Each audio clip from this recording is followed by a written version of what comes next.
The man asked the couple if they vowed to love each other and stay together through sorrow and joy. The main character, Leisel, noted that the wedding felt disturbingly real. Her husband turned to her expectantly. When she didn't respond right away, the man officiating asked Leisel why she was silent. Embarrassed, she hesitated, while the boy beside her watched her with a happy, eager expression. In the end, she swore the vow. Afterward, the officiant said they could exchange rings to symbolize their union in the name of the goddess Armacon. With that, he declared them husband and wife. And just like that, Leisel had gone through with it. She felt like a greedy woman, because she had married him purely for money. At last, the ceremony ended. Her maid, noticing how exhausted she looked, offered her a cup of tea. Leisel practically begged her to bring it quickly, so the maid hurried off, asking for just a minute. Weddings, after all, were exhausting. Leisel had only invited close relatives, so she wouldn't say the celebration dragged on, but she was still tired to death. She couldn't help thinking, I didn't expect it to turn out this way at all. The grand banquet hall, the luxurious dress, the jewelry. Everything was lavish, perfect, and fake. As fake as the marriage itself. Yet to the world, he was still Duke Chester Hyos, the most powerful and wealthy man in the empire. It saddened her that she'd even had to involve her parents. She wasn't sure this year would go smoothly. Someone knocked. "Come in," Leisel said automatically. She told the maid to leave the tea on the table. She'd drink it later. But then, a man's voice answered from the other side of the door, startling her. Lester stood there, wearing only a robe. Lizelle blinked, confused and alarmed. Why was he here? And more importantly, why was he almost completely naked? She told him bluntly to get dressed. But Chester simply said that, as her husband, he had the right to spend the night with her. Leisel was horrified. Then she laughed nervously, assuming it must be a joke, a strange, awkward joke about spending the night with her. But Chester didn't seem to understand what was funny. This was their wedding night, after all. Leisel was stunned. Was he serious? When Chester began approaching her, she backed away and asked him to stop. "What kind of wedding night is this?" she demanded. "We didn't agree to anything like this." Bezen. He replied simply, "We're married, of course we will." Then, as if trying to be considerate, he asked if she needed time to think it over. Leisel didn't want him coming near her with that intense expression. None of this made any sense. But Chester reached out to kiss her. Then he whispered something outrageous. "Don't even dream of sleeping tonight." Leisel was speechless. There had been nothing in the contract about this. It had all started 3 months ago. Her father had asked for more time to pay the Duke what he owed. Chester had already waited those 3 months and said he wouldn't wait any longer. Leisel's father had sworn there would be money next time. As well as I understood, otherwise touchbacks were free to do as he wished.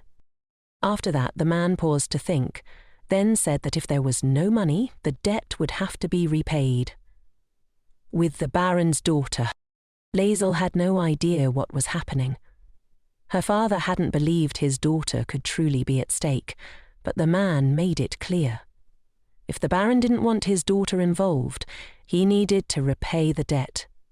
Otherwise, he would do whatever he pleased.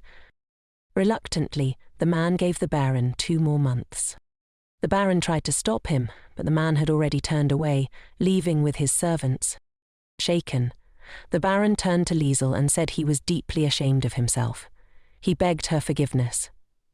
But Leisel simply turned to him and said there was no need to worry. Nothing terrible would happen. There was still time. Her father rushed to her and, trying to believe her words, told her she was right. He asked her to trust him and promised that he would never hand her over to anyone. Leisel smiled weakly and said she believed him. She would go to her room. He agreed, saying she was probably a bit shaken and needed to rest. Later, the Baron asked his wife if she'd noticed how calmly their daughter had behaved. The Baroness nodded and said their daughter had grown up.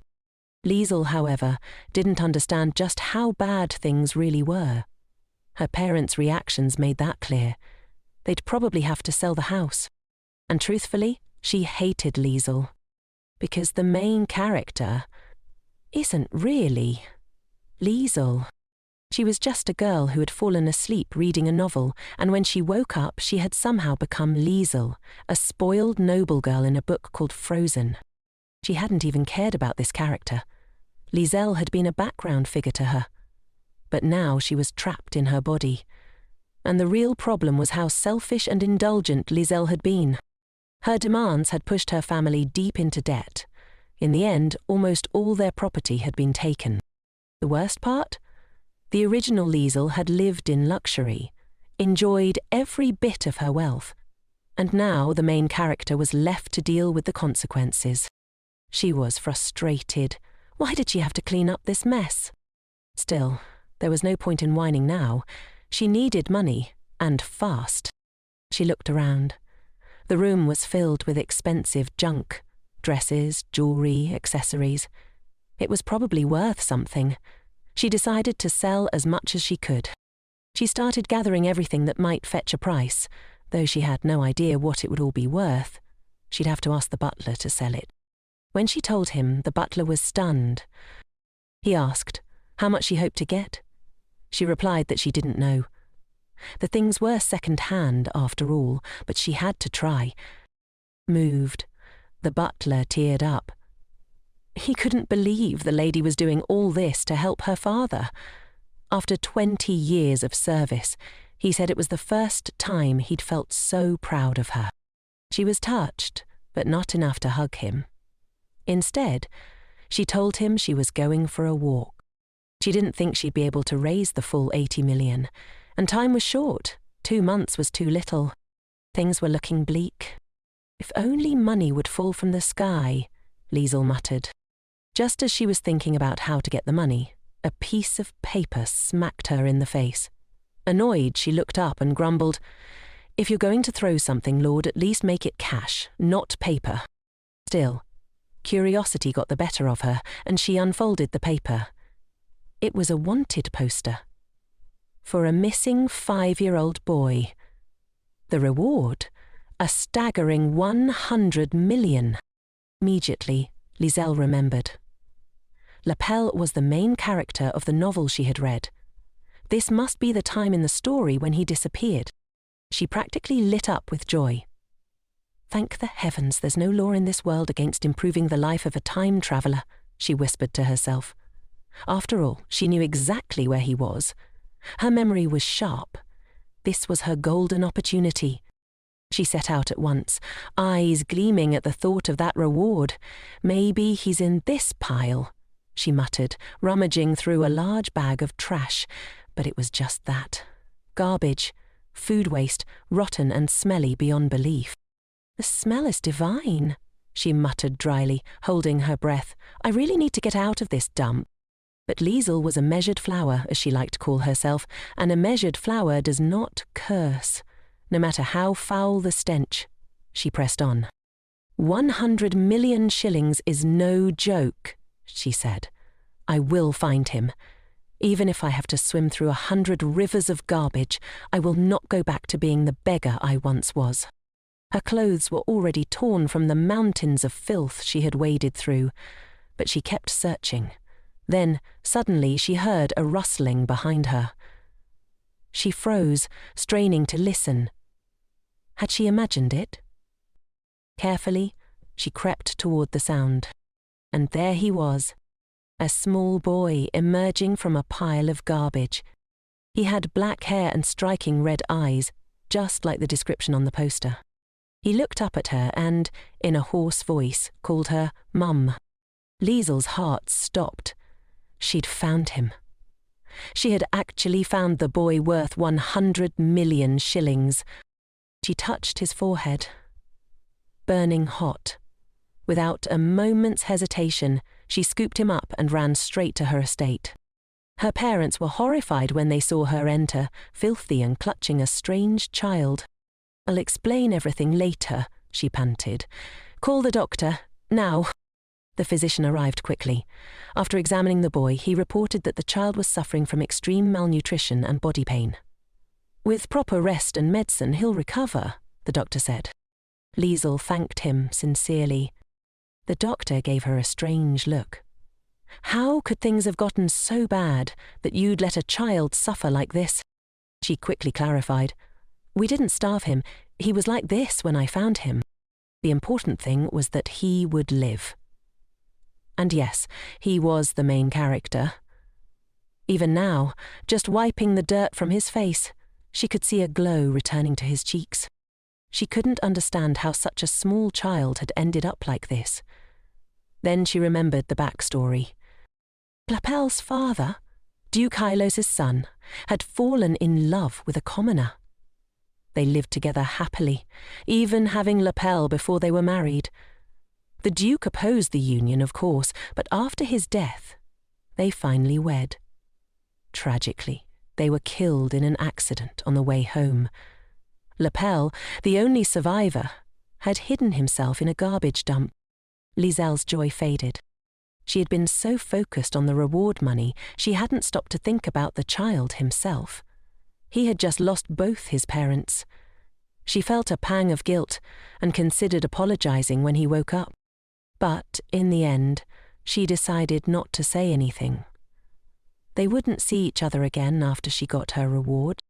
In the novel, the Duke had immediately recognized Lapel and doted on him. He'd take good care of the boy. There was no need for her to worry. Later, the man from the estate brought Lapel to the Duke. "This boy is your nephew," he said. "Just look at the hair and eyes. Only members of the Hyllos family have those features." The Duke studied the child, then nodded. "Yes, he looks exactly like my late son." The man smiled nervously and mentioned something about the reward, but the Duke's piercing gaze made him fall silent in fear. Still, the Duke did reward him. For his effort, if not for his greed. "Put it all on the table," he'd told the butler. He had even brought Lapel's favourite juice, and he wanted to make sure every coin of the promised money was there. Meanwhile, the man gave the boy a glass of what he claimed was the best juice in the world. The boy took a sip, but before he could react, the Duke's expression darkened. Furious, the Duke stood up. "How dare you lie to me?" he barked. "You think I wouldn't notice? This is your child, isn't it?" His voice echoed through the hall. The Duke wasn't fooled. "You're not the only clever one here. You thought I'd fall for it just because he's young and pitiful? I have to check every child now because of people like you, people who think the Duke can be deceived." Disgusted, the Duke called the guards and ordered them to throw the man out. "I don't want trash like that anywhere near my estate," he muttered. If only he knew what the real boy looked like, this would be much easier. Back at the mansion, Liesel's parents were in complete shock when she told them the child was Lapel Hyllos. Her father stared at the boy, stunned. "Isn't this the same child who disappeared after the accident?"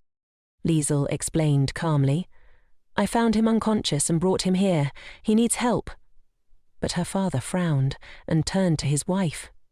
"He can't be our grandson. Liesel's only 20. Leisel didn't understand why they immediately jumped to such a conclusion. "I'm not saying he's ours," she said. "As soon as he recovers, he'll be taken to the Duke." She asked them not to block the way and requested Dalai to check the boy's condition. It was time for her parents to leave the room. Her mother, meanwhile, gave her a bundle of clothes. Liesel's childhood clothes. Marcin had brought them down from storage. Lizelle was surprised. "They've kept all my old things so carefully." It made her realize how deeply her parents loved her. How did such kind people end up with a daughter like the one I replaced? Just then, the boy began to stir. Leisel approached him gently. "How are you feeling?" she asked softly. She placed a hand on his forehead. His fever was gone. The boy looked at her, eyes wide, and whispered, "Mum." Leisel smiled sadly. "I'm not your mother," she said.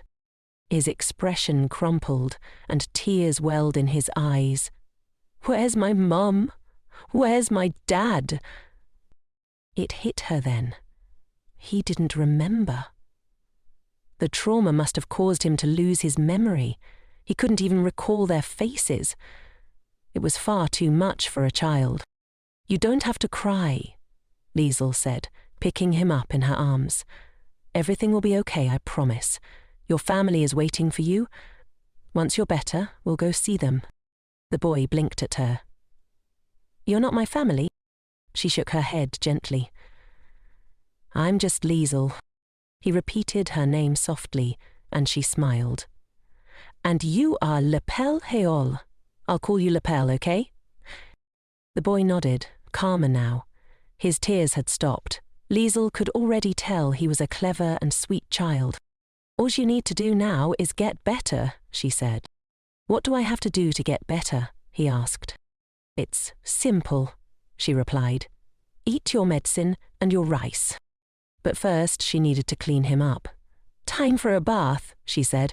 I only wiped you with a towel earlier, but you still smell like, well, trash. Lapel looked horrified. I don't want to bathe. You need to if you want to grow up healthy, she said patiently. The duck-shaped tub was already prepared, and she carefully checked the water temperature before helping him in. Lapel shrieked at first, splashing and protesting, but eventually she coaxed him into the water. Afterward, wrapped in a towel, he looked much better, clean and almost glowing. You're very cute, she said. You're saying that just to flatter me. He pouted. Leisel laughed. All right, I won't praise you unless you really deserve it. When it was time to eat, Lapel sulked again. I don't want to eat any more. So Leisel used the classic airplane trick. Here comes the plane, she said, zooming the spoon toward his mouth. To her relief, Lapel giggled and opened wide. She managed to land the spoonful of rice perfectly. He liked it. And that made her smile. After the second spoonful, Lapel paused and asked, What's an aeroplane? Leisel smiled and gave a simple explanation. It's like a carriage that flies through the sky. Lapel's eyes lit up with wonder. He was completely delighted by the idea, giggling as the spoon airplane flew toward his mouth. But as she watched him, the main character felt a sudden wave of doubt. What am I doing? She thought. She had planned to hand him over to the Duke as soon as he recovered, yet here she was feeding him, playing games, and watching over him like he was her own. Earlier, Lapel had refused to bathe, saying the water made him feel like he couldn't breathe. Now she understood. He must have been trapped underwater during the accident. The cart must have fallen into a river or lake, and this tiny boy had somehow survived it. He was only 5. Leisel's heart ached. What kind of fate has this child endured? He was so small, so fragile, and yet he'd lived. And not just lived, but smiled, laughed, and asked curious questions. How could a child who had suffered so much still be so sweet and smart? She couldn't understand it, and she couldn't ignore it either. Such a boy deserves love, she thought. He shouldn't be left alone. Leisel made a quiet decision. Until he was safely in the Duke's care, she would take responsibility for him. She would protect him. Come on, she said gently. Let's go meet your grandparents. Far away, in a cold, shadowy place, a masked man lashed out at his subordinates. He still hadn't found the boy's body. He needed it, for reasons only he knew. Back at the estate, Leisel reassured Lapel. Don't be scared, she said. My parents don't bite. She brought him to meet her mother and father, who were immediately enchanted by him. My goodness, her mother said, kneeling down. How can such a cute little creature exist? Lapel looked up at her, startled, then turned to Leisel and whispered, There's another you standing over there. Leisel laughed. That's my mother. That's why she looks like me. Her father chuckled and stepped in to say hello, but Lapel leaned close to Leisel and whispered, That one definitely isn't you. I don't know how to explain it. Soon, her mother clapped her hands and invited everyone to the table before dinner got cold. Leisel encouraged Lapel. You can call him Grandpa, okay? Lapel beamed. He was so excited to eat on his own, but Leisel noticed something. You're not eating your carrots, she pointed out. He frowned. You have to eat everything to grow up strong, she said. Even the carrots. You're a mean laddie, Lapel muttered with a pout. Her mother laughed and turned to the Baron. Do you remember? Our daughter was the same. She never touched carrots. And don't forget the bell peppers, her father added. Leisel groaned. Why are you bringing that up now? Lapel giggled as he watched the way his grandfather ate, mimicking him for fun. Then he leaned over and whispered, Can you ask him to be a little quieter? That night, as Leisel tucked him into bed, she whispered, Sweet dreams. I'll see you in the morning. But Lapel clutched her sleeve. Don't go. She paused. Are you in pain? He shook his head. That wasn't it. She suddenly remembered.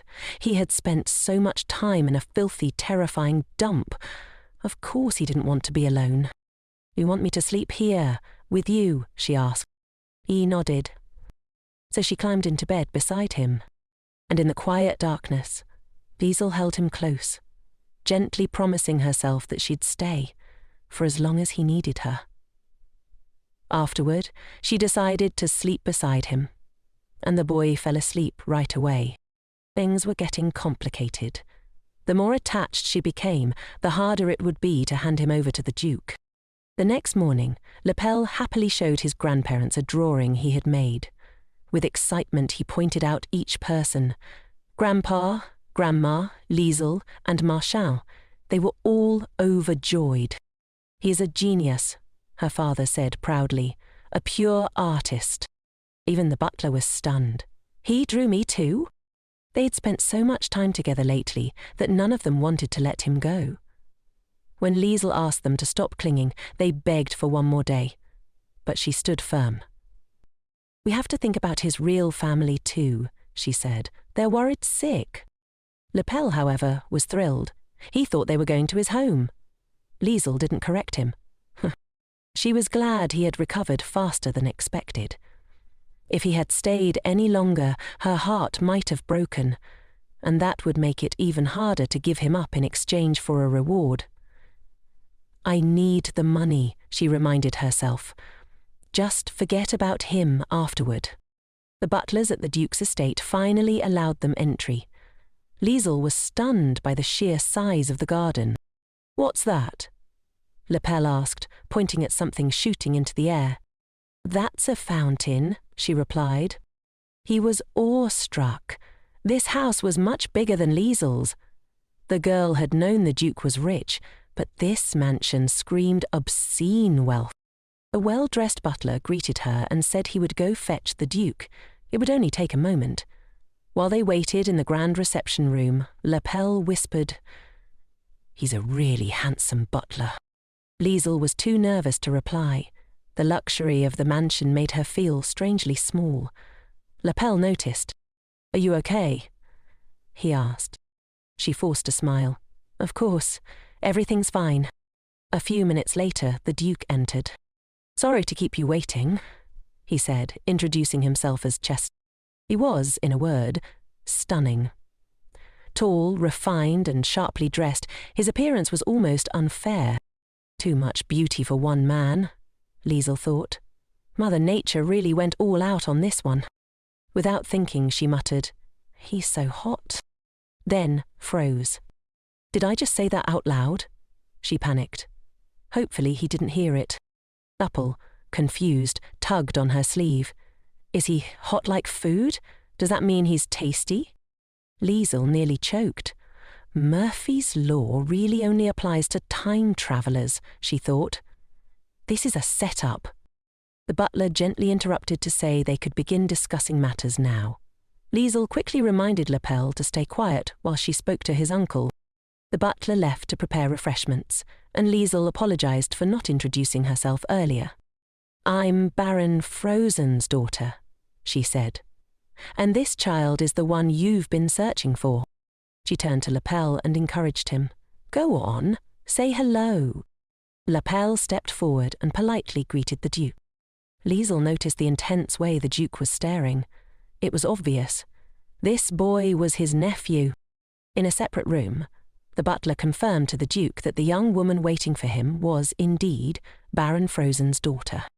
The Duke narrowed his eyes. Another waste of time? Rumours about her had reached him, rumours that she lived a life of luxury and had nearly bankrupted her family. She must have found this child somewhere and brought him here for a reward, he thought coldly. The butler didn't argue, but said, "It's possible, but we must be certain." After that, the Duke told the butler he would speak to the woman himself. The butler was puzzled by his master's decisiveness, especially considering what kind of person she seemed to be. The Duke was convinced she was only after the reward to satisfy her own greed. The butler quietly remarked that the previous swindlers had driven his master to despair, people so shameless they would sell their own children for money. It was disgusting. The Duke had vowed never to see such people as human beings again. Leisel wasn't even sure she had imagined it, but Chester had been staring at her with a strange intensity. In his mind, Chester decided this woman was the lowest of the low. No decent person would bring such a skinny, weak child here. He was convinced she had deliberately starved the boy to make her story more believable. Turning to the child, the Duke asked, "Is it true? Are you Leland Halos?" Lapel nodded. "Yes. Leisel told me that's my name now." That answer made everything fall into place for Chester. He then asked Leisel where she had found the child. She hesitated. If she told the truth, he might be upset, but better a bitter truth than a sweet lie. Chester assumed she was trying to come up with a more convincing story. "It was the dump," she finally said. Immediately, Chester saw it as a ploy to earn his sympathy. "Who was he there?" he asked coldly. "I don't know," she answered honestly. Lapel added, "Leisel told me I don't remember anything because of the accident." Chester narrowed his eyes. How cunning, he thought.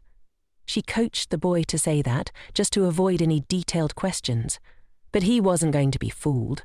He would expose her lies on the spot. "What makes you so sure he's Lapel?" Chester snapped. Leisel was stunned by the hostility in his tone. "He's lost his memory. He doesn't even remember his name, so how could you possibly know he's my nephew?" she responded angrily. "Because you told me you were looking for a boy with black hair and red eyes. I brought you exactly that. And this is the thanks I get?" Chester was convinced she was just another fraud, but her confidence unsettled him. Why is she so sure of herself? Now Leisel understood the coldness in his gaze. He didn't believe her. He thought she was lying. Forget it, she thought bitterly. No man this rude should be allowed to look that good. The two stared each other down, locked in a silent but intense battle. "They're playing a staring game," Lapel observed cheerfully. "I'm rooting for Leisel." At that moment, the butler knocked on the door, and when he saw the two of them still glaring at each other, he paused in confusion. "I apologize for interrupting," he said, "but I have something urgent to report." Chester sighed. "What now?" "There's been an accident," the butler whispered. "A shelf collapsed, and all the bottles of magic dispelling potion were shattered." Chester was horrified. "There's nothing left?" "I've already ordered more," the butler replied. "But the ingredients are rare. It will take at least a month for them to arrive." Chester clenched his jaw. "Without the potion, I can't expose this fraud right now," the butler cautiously suggested.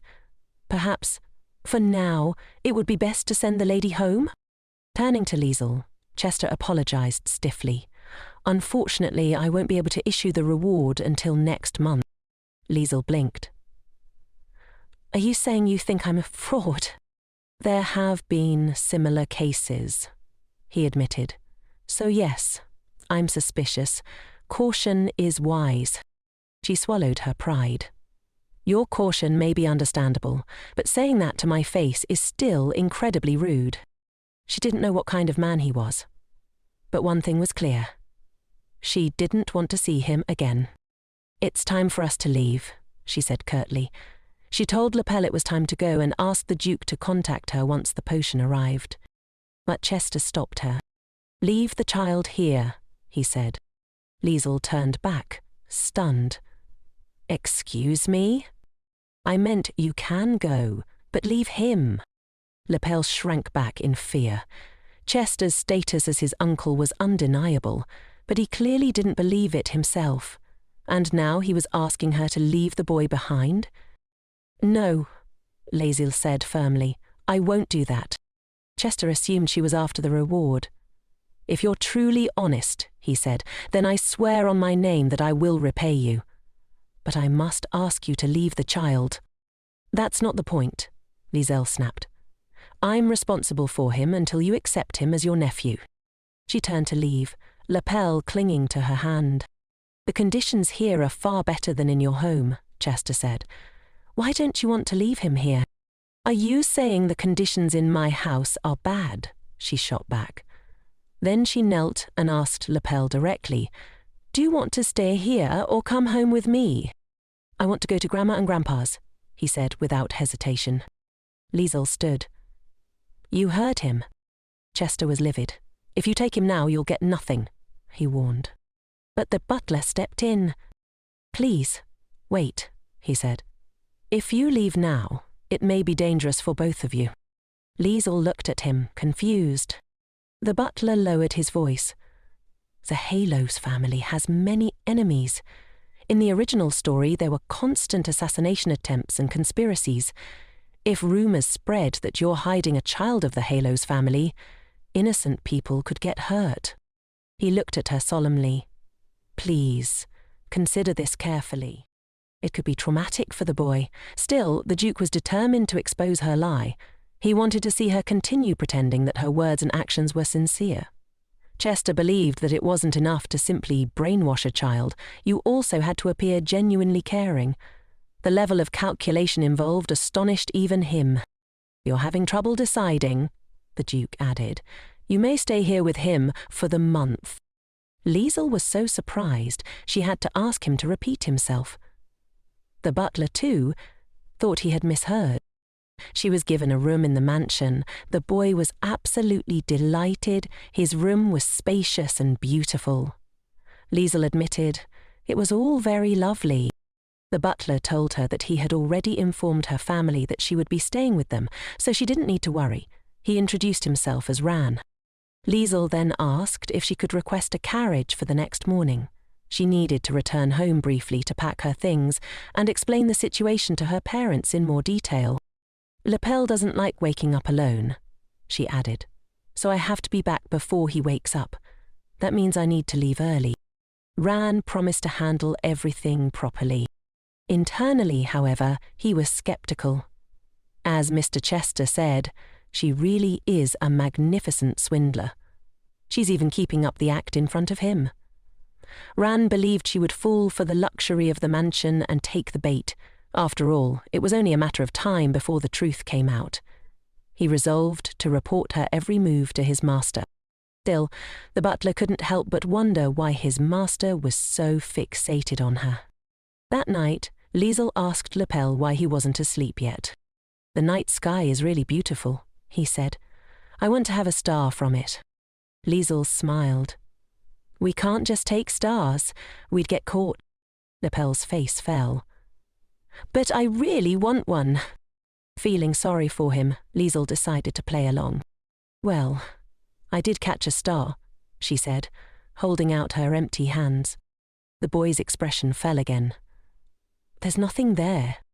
Of course there is, she insisted. All the stars in the world are in your eyes. Lapel's eyes lit up. Really? I can see them, and there are stars in your eyes too. Her heart ached. This little one, he's making me melt completely. She couldn't help but laugh. Now that we've caught the stars, Lapel said, let's sleep. Everything had gone wrong that day, but she still had to take care of the boy. In the morning she was so tired she fell asleep in the carriage. A sudden jolt from the carriage hitting a stone woke her up. She had gone home early that morning, exhausted. Convincing her father to let her leave for an entire month had been incredibly difficult. Still, she wanted to return quickly and rest properly. She told the coachman to stop for a moment and stepped out. "I'll be back soon," she said. As expected, the market was busy. There were stalls selling everything, from magic tools to food and trinkets. She guessed there must be decorations with stars too. Finally, she found it. Real stars may be mortal and out of reach, but this would do. She was certain Lapel would be thrilled. Then she spotted it. A beautiful glass ornament, shimmering like a captured star. He'll love this. But just as she was about to approach it, she ran into the Duke. The butler, Ran, was also surprised to see him. "We've already prepared the carriages, sir," he informed the Duke. "Then let's go," Chester replied curtly. Ran hesitated, then asked, "Are you sure you want to go there personally, sir?" "I'm just fulfilling someone's request," the Duke answered. Rand hoped this trip would be worth it, that the man really had useful information. Still, he knew the truth would only come out at a face-to-face meeting. Gretzky had also reminded the Duke to finish his business quickly. There was still a scheduled meeting with the elders. Rand sighed. Since the master would be passing through the market, he just hoped he wouldn't get distracted. Afterwards, the gentleman asked, "What about the woman and the child?" "The boy is sleeping, and the Ms. left early this morning to visit her house," Ran replied. Ran then snapped. "Stop indulging her, and stop buying those magic balls. We already have more than enough." Chester was running late. It was time to move. Rowan tried to get his attention, asking not to be ignored, but no one listened. Suddenly he remembered his brother's words, how his son loved stars. "I watch the night sky," his brother had once said, and he smiled with such sweetness. That smile could touch anyone's heart. Rowan had believed that one day his brother would be able to see that smile too. Chester had never thought those would be his brother's final words. He was probably still worrying about his son, even now. "Don't worry, Leon," Chester thought. "I'll take care of Lapel's happiness." But first, he had a few minor problems to deal with. He'd assumed Leisel was still at home, but she appeared just then, saying she had finished her errands and had stopped by on her way back. Chester told her to take her hand off him and walk around as she pleased. Leisel blinked, confused. She had touched him first. The saleswoman interrupted, praising their excellent taste. "This magic ball glows when you press the button. It's the last one. We've nearly sold out." Leisel decided she had to get it for Lapel. "I touched it first," she said firmly. "We touched it at the same time," Chester argued. Thinking fast, Leisel teased him, hinting at his fondness for collecting cute trinkets. He admitted it was a nice hobby. Just then, a child's voice piped up. "Mum, Dad, look! Auntie and Uncle are fighting over a toy." Leisel had her pride, but she wasn't backing down now. She looked around and guessed the voice belonged to Ran. Taking advantage of Chester turning away, she quickly snatched the ball from his hands and told the shopkeeper she'd buy it. Chester was indignant, but the victory was hers. Leisel thought it was a beautiful day. Chester observed how happy she looked. It's just a toy, he thought. She's not a child. Is she really happy over something so small? He found himself doubting his assumptions. Could a woman obsessed with luxury find joy in something so simple? But he almost believed her act. Leisel called to him, telling him to hurry up. Even her innocent smile, he told himself, was part of the deception. "I'm coming," Chester said coldly. She thought he was rude and turned away. Suddenly, shouts rang out. People were warning her to move. She didn't even have time to finish her thought before she noticed a carriage speeding straight toward her. A crowd gathered. The coachman apologized. The horses had gone wild. People asked if she was okay. "I'm alive," Leisel said dazedly. Chester's voice came from beneath her. "If you're alive, could you please get off me?" She realized that when she'd turned around, he had stepped in front of her, and she had fallen onto him. Thanks to him, she wasn't injured. She thanked him and joked, "I must be heavy." "It's good we weren't hurt," was all the Duke said. Chester approached the man whose carriage had caused the chaos. "You dropped these boxes. They look heavy. I'll help." Leisel watched. "He's definitely not the man of my dreams, but he seems like a good person." Noticing a cut on her hand, likely from the fall, she went over and mentioned that his hand was injured too. Chester turned away. "It's none of your business." Leisel felt like a fool for thinking well of him. "He's nothing like me. He's not honest. But he did help people, and maybe that counted for something." She continued her shopping, buying the magic ball and a few other small gifts for Lapel. In the end, she had 2 boxes full. She felt satisfied. "We didn't buy anything for Lapel, and he's the one who invited us as guests," she mused. "If the Duke doesn't mind spending money, why shouldn't we get him something nice?" Back in the carriage, she thought maybe she should have gone into an expensive shop just to empty the Duke's wallet a bit more. The carriage suddenly stopped. Curious, she asked the coachman what happened. "Basin's carriage broke down. A wheel came off. They can't go further." "Lady Frozen is heading to the Hertz mansion," he added. "You'll be travelling together." Leisel sighed. Should I even try to talk to someone so rude? She asked the Duke if he wanted to ride with her. He replied calmly, "Go ahead, I'll wait here." "Just as I thought," she muttered, saying goodbye. But the servant stopped her. "Please wait." The servant again asked the Duke to ride with the lady. Chester finally agreed, remembering the nobleman's words. He had to return quickly for a meeting. Leisel had said she needed to get back before Lapel woke up. There wasn't time to waste. They rode together, both clearly unhappy. The carriage was crowded, so they sat opposite each other. With every bump, their bodies touched. Leisel nearly suffocated and was baffled by his long legs taking up all the space. Each jolt made the situation worse. Chester tried folding his legs, but that only made his knee bounce more. Leisel didn't understand why he didn't sit like before. She had no space left. Chester, annoyed by her pushing his legs, thought, "At least I'm trying to think of her comfort. She only thinks about herself." She wanted him to sit properly again. She's such a cheater, he thought. The carriage turned suddenly, and Leisel began to fall. She was furious. But Chester wasn't even paying attention. He was staring out the window. Of course, she thought, short legs, I'll just have to endure it. She wanted to sleep, but found it impossible. Eventually, though, she lay down and managed to fall asleep. Chester was shocked. She's actually sleeping, after everything. He looked at her sleeping face. At times like this, she looks like an innocent child. Then his mind drifted somewhere he didn't want it to go. He quickly composed himself. "I know better than anyone that you can't judge someone by their appearance or their clothes." He remembered being beaten once for interrupting a nobleman. His brother defended him, saying Chester was still a child. But their father had snapped. "Leon, don't interfere." A father should love his child more than anyone, but he acted like a cruel bastard, Chester recalled bitterly. That's why you should never jump to conclusions about people. Meanwhile, the lady was still sleeping, and the gentleman had started to suspect that she was only pretending.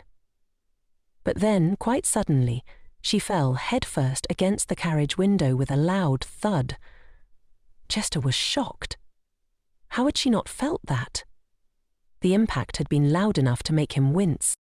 They had hit a rocky stretch in the road, and he was beginning to worry she might be tossed around the carriage. Acting on instinct, he reached out to catch her head before it could hit anything again, telling himself it was just a reflex. To his surprise, she clung to his hand and murmured, "Mummy," in her sleep. Chester blinked, bewildered. What kind of strange woman is this, he thought. She's completely eccentric, nothing more. Meanwhile, back at the estate, the servants were struggling to calm Lapel. The boy was crying, calling for Leisel in distress. One of the maids knelt beside him, gently explaining that she would return soon. Just then the butler arrived and asked what was going on. The maid quickly reported, "He didn't see Miss Leisel when he woke up, sir. We told him she would be back soon, but he's inconsolable." The butler was surprised. It seemed the child had already made several loops around the living room in search of her. The staff apologized, saying they were quite busy at the moment but would give a full report later. Ran, observing from nearby, joked, "I believed in them. That's why she promised to come back before he woke up." Peering out the window, he noticed a carriage arriving. His face lit up. She's back. The boy will calm down now. Inside the carriage, the Duke was still holding Liesel's head, trying not to draw attention. The moment the butler opened the carriage doors, Chester quickly let go and shifted to look out the window. Ran stared at the scene, confused. "What happened to your carriage? Why are you two returning together?" Chester replied calmly, "The wheel broke. We hit some rocks and had to come back together." Just then, Leisel stepped out of the carriage, looking dazed and rubbing her head. "I'm fine," she said with a groan. "Probably just bumped around a few times while I was sleeping." The Duke raised an eyebrow. "You were fine when you hit your head, but the moment you wake up, suddenly everything hurts?" He decided it was best to ignore this insidious woman until the potion arrived. As he stepped inside, the master of the house was taken aback to see Lapel running frantically, the servants chasing after him.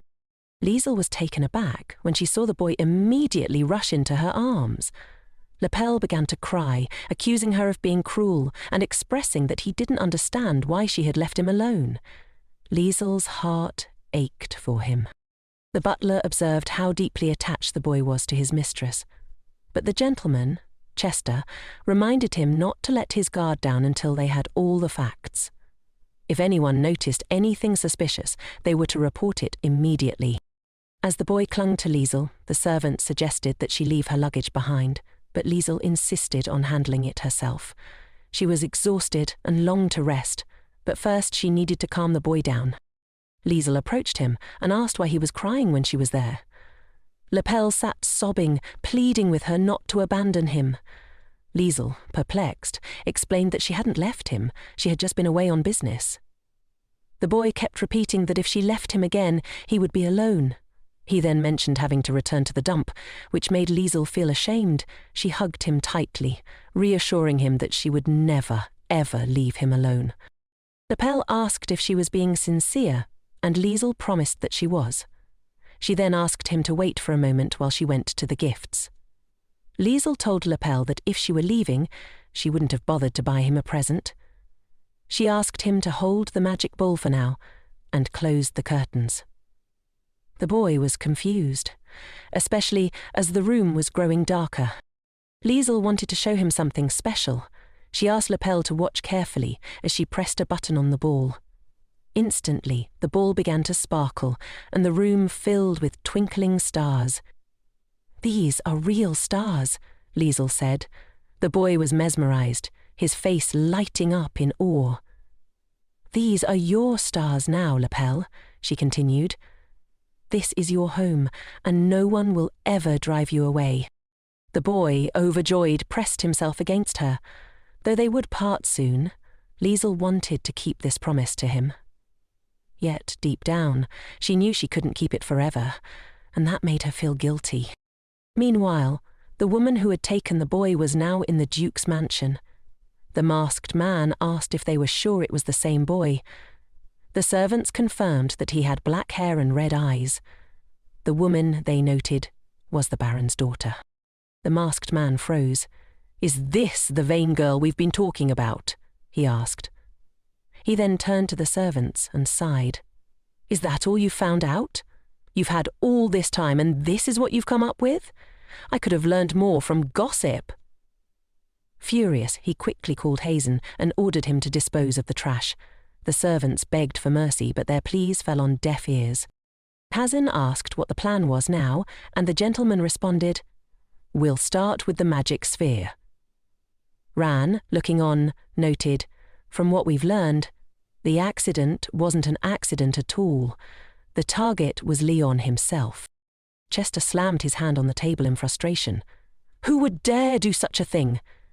He then asked about the list of suspects. The butler explained that there were too many enemies within the family, making it difficult to narrow it down. It would help if we had testimony from the only surviving witness, Lapel, he added. The butler had no idea where his master was headed, but Chester said he needed to see the knight's commander. Ran was surprised. You're going, personally? He asked, before requesting that Chester wait in case he needed to be called. The gentleman, however, said he wanted to get some fresh air and asked the butler to bring Warden. Maybe someone holds a grudge against me, but I don't remember having any enemies, Chester mused. I need to find the culprit and learn the truth.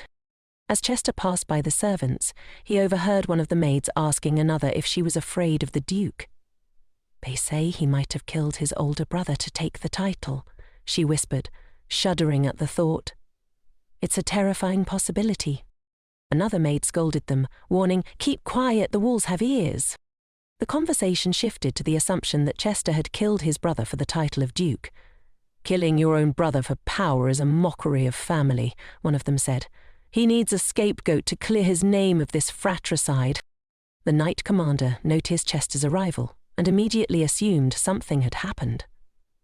Chester ordered him to assemble a reconnaissance team of the best knights. When the commander asked what they should be looking for, Chester silently handed him a piece of paper. The commander read it, disbelief evident on his face. Is this true? He asked. Chester nodded. And the knight agreed to carry out the task. Take Warden with you, Chester added. I need her help on this. The gentleman then told the butler he could leave. I need to be alone for a while, he said. Chester sat on a bench and stared at the sky, feeling the weight of his pent-up anger.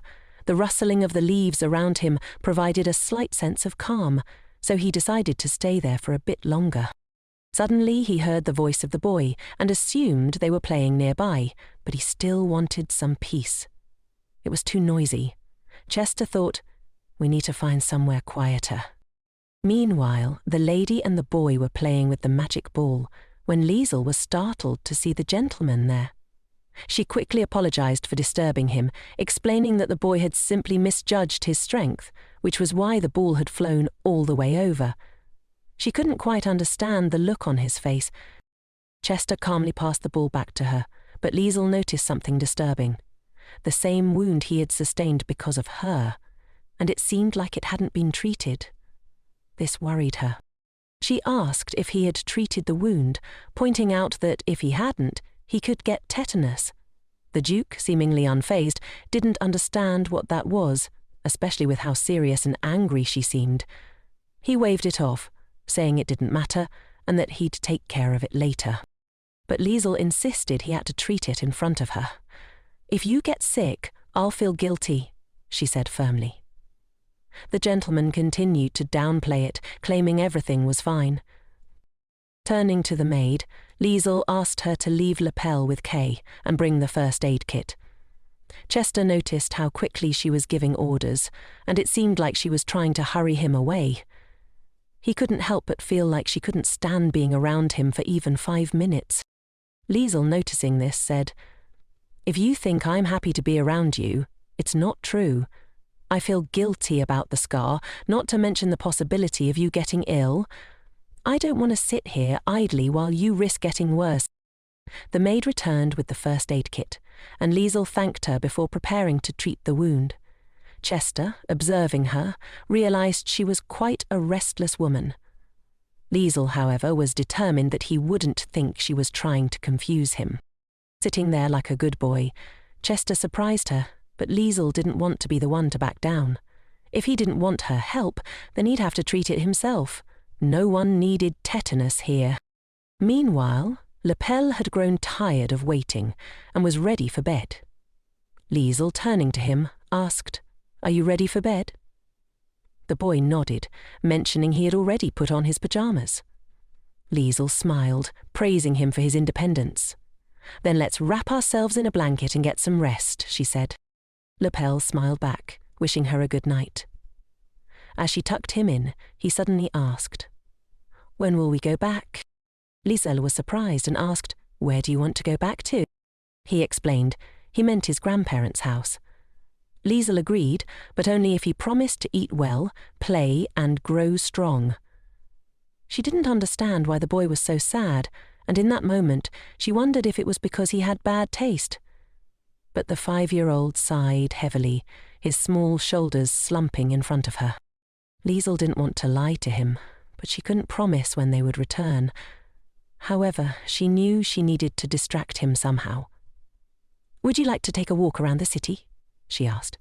"We can make it a tour, and we'll go to a shop with sweets and toys." The boy's eyes lit up, and he eagerly agreed. They quickly decided to get ready, but first they needed to get Chester's permission. Leisel went to Chester's office, unsure of how he would respond. She suspected he would forbid the walk, thinking it could be dangerous. Even when they simply walked through the garden, Kay and Tia always accompanied them. Leisel had grown tired of this constant supervision. She tried to figure out how to ask for time off so they could have some privacy.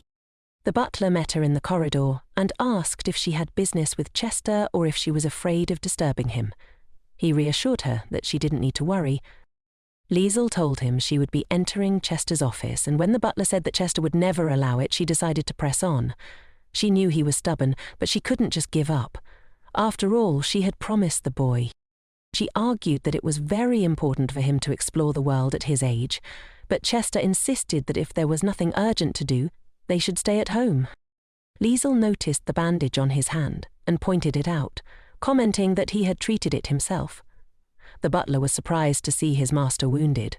Leisel noted that Chester had torn the skin off his arm. Chester dismissed it as just a scratch, but he admitted that he was worried about getting tetanus, so he had treated the wound. The butler asked what tetanus was, and Chester, flustered, admitted that he wasn't sure but had treated it anyway. He quickly changed the subject, telling the butler they should focus on more important matters. Leisel, turning to the butler, asked, "What's typical of our Duke?" She had seen how horrified Chester was when she took his hand, not even knowing if it was due to his nobility or just his pride. Meanwhile, the man was in complete shock when he heard that she was going to take a walk around the city. The lady reminded him that he had said it was dangerous, but if there were several people accompanying them, everything would go smoothly. After a moment of hesitation, he reluctantly agreed. Leisel was very grateful and quickly thanked him, saying she would be on her way. The Duke, however, realized that she had deliberately put him in an awkward position in front of the butler, especially after he had initially refused her. She was certainly clever. Lapel was overjoyed.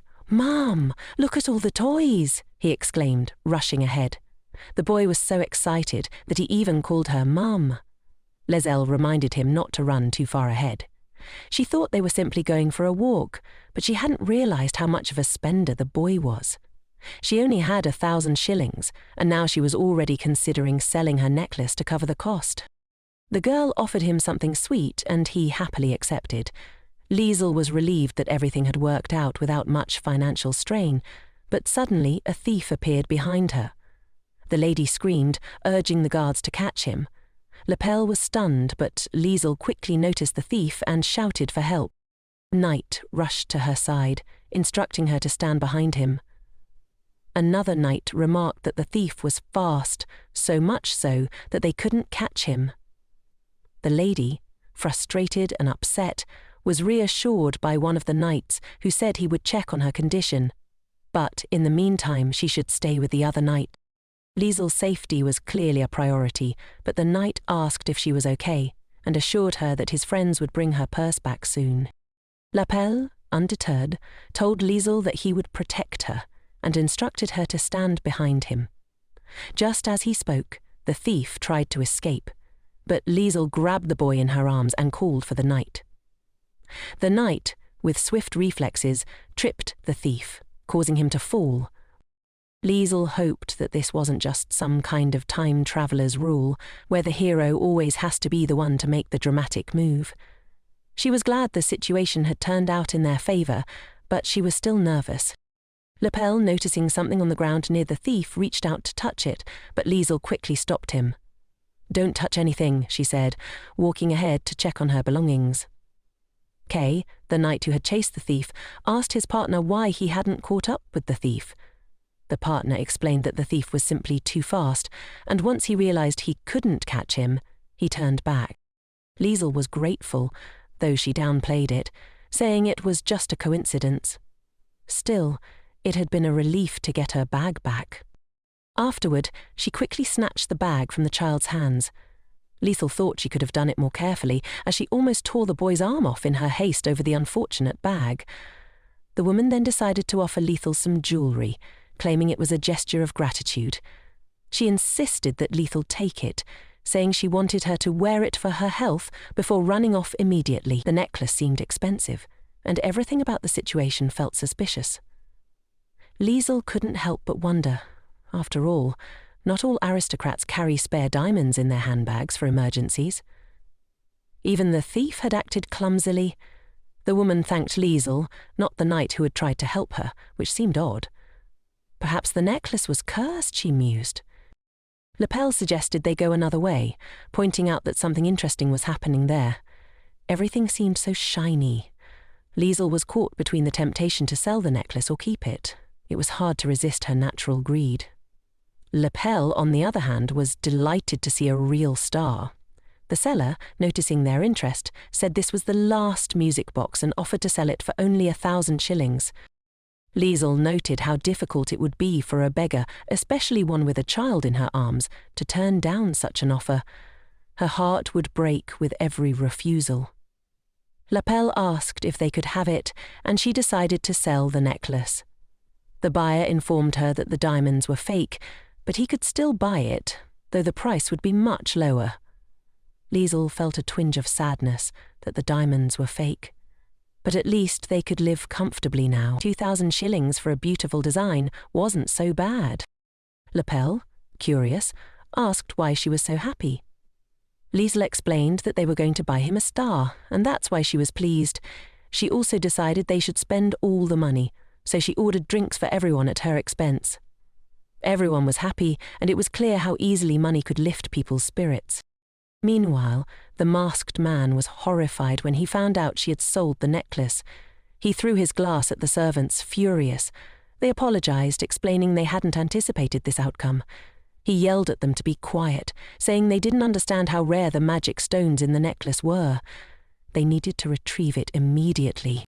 The man, in a panic, rushed out of the room, lamenting how insane it was to sell such a rare item so carelessly. He stressed that she should have worn it, as it met all the beauty standards for the season. His servant asked if he should handle the situation, but the man responded, stating they should wait for her to wear it. They needed to keep an eye on her house. Who knew what she might do with the stone neck? The servant agreed, remarking that her actions were quite unpredictable. The master, after a moment, decided to send his servant off to deal with it. He instructed the servant to bring him good news, and they would await the results. Meanwhile, Leisel was feeding the boy in the garden when the servant reported to the master. So far, nothing unusual had been noticed about her. She cared for the child, and there was no sign of violence. However, a small incident had occurred a few days ago, where she had instructed the servants to prioritize Leil's interests above their own. Something else interesting had come up during the inspection of the Baron. The Duke wanted to get straight to the point. Just before his arrival, the lady had sold all her luxurious dresses and accessories to help the Baron pay off his debts. The butler wasn't sure that a vulgar girl, someone who gossiped, could do something like that. Perhaps she had changed. Chester, frustrated, remarked that the servant was too trusting and should believe him. People don't change for no reason. But the servant urged the master to consider his words carefully. There was a possibility that the rumours were greatly exaggerated. Even the most obvious lie could seem true if enough people repeated it. After a while, Chester looked again at the girl and the boy in the garden. He remarked that it was too early to draw conclusions and that they couldn't take their eyes off her. Rand, however, knew that no matter how long he stared, he wouldn't see anything new. She was a different kind of star. A spotless sun. The master didn't understand why his servant was so fixated, but he said he was already on his way. Leisel was playing hide-and-seek with the boy, shouting that if anyone didn't hide, it wasn't her fault. She thought he was such a sweet boy, especially with those tiny, adorable feet. She pretended not to know where he had gone, looking around and acting like she couldn't see him. It seemed like he had run in the opposite direction, but she knew she had to teach him how to hide properly, just in case he wanted to irritate the Duke. Leisel said she would look one way, then check under the chair. Lapel knew he couldn't let that happen. If she found him there, she'd win again. So, he decided he would definitely win this time. Leisel offered him a head start and started counting to 100. Lapel understood he had to run faster, but had no idea where he could hide. Rand turned to the boy and asked if he was in a hurry to do something important. Lapel was overjoyed to see the butler and asked if he could help him hide. Rand realized that he was playing hide-and-seek with Leisel, who was notorious for being a hide monster. The butler agreed to help and said they'd come up with something. Maybe he could just carry Lapel in his arms, since Leisel was short and might not even notice him. But Lapel figured that wouldn't work. They might be better off hiding in the living room or library, or maybe they could go full speed ahead. Lapel quickly decided they should go full speed ahead. Then he realized he needed to be quieter. Leisel would be coming soon. Leisel noticed that it had become unusually quiet. The butler did everything Lapel asked. The cook, however, yelled at him to slow down, warning him that the floors had just been mopped and he might fall. Lan called out to Lapel, urging him to listen to the warnings, or he could get hurt. Lapel, however, shouted back that he didn't care because he had just beaten Leisel in hide-and-seek. Meanwhile, the men tried to catch up with Lapel, but they slipped. Ran couldn't understand why they had decided to wash the floors at that moment. The butler had fallen hard, and Lapel drew attention to him, but the gentleman reassured him that he was fine. Moles told the gentleman to be careful since there was a flower on the ground, but it was too late. Lapel, however, was delighted by the sight. It was like summer snow. They continued playing with the little gentleman, and Leisel had no idea where he could have disappeared to. She was sure she'd heard his voice nearby, but he wasn't in the living room. It was tricky. She thought maybe he was in the library. She'd have to search quietly, or else he might have hidden too well.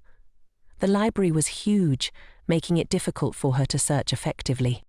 Suddenly, she noticed the key to her successful and happy life. The Duke was reading a book. Leisel thought to herself that he was a man among men.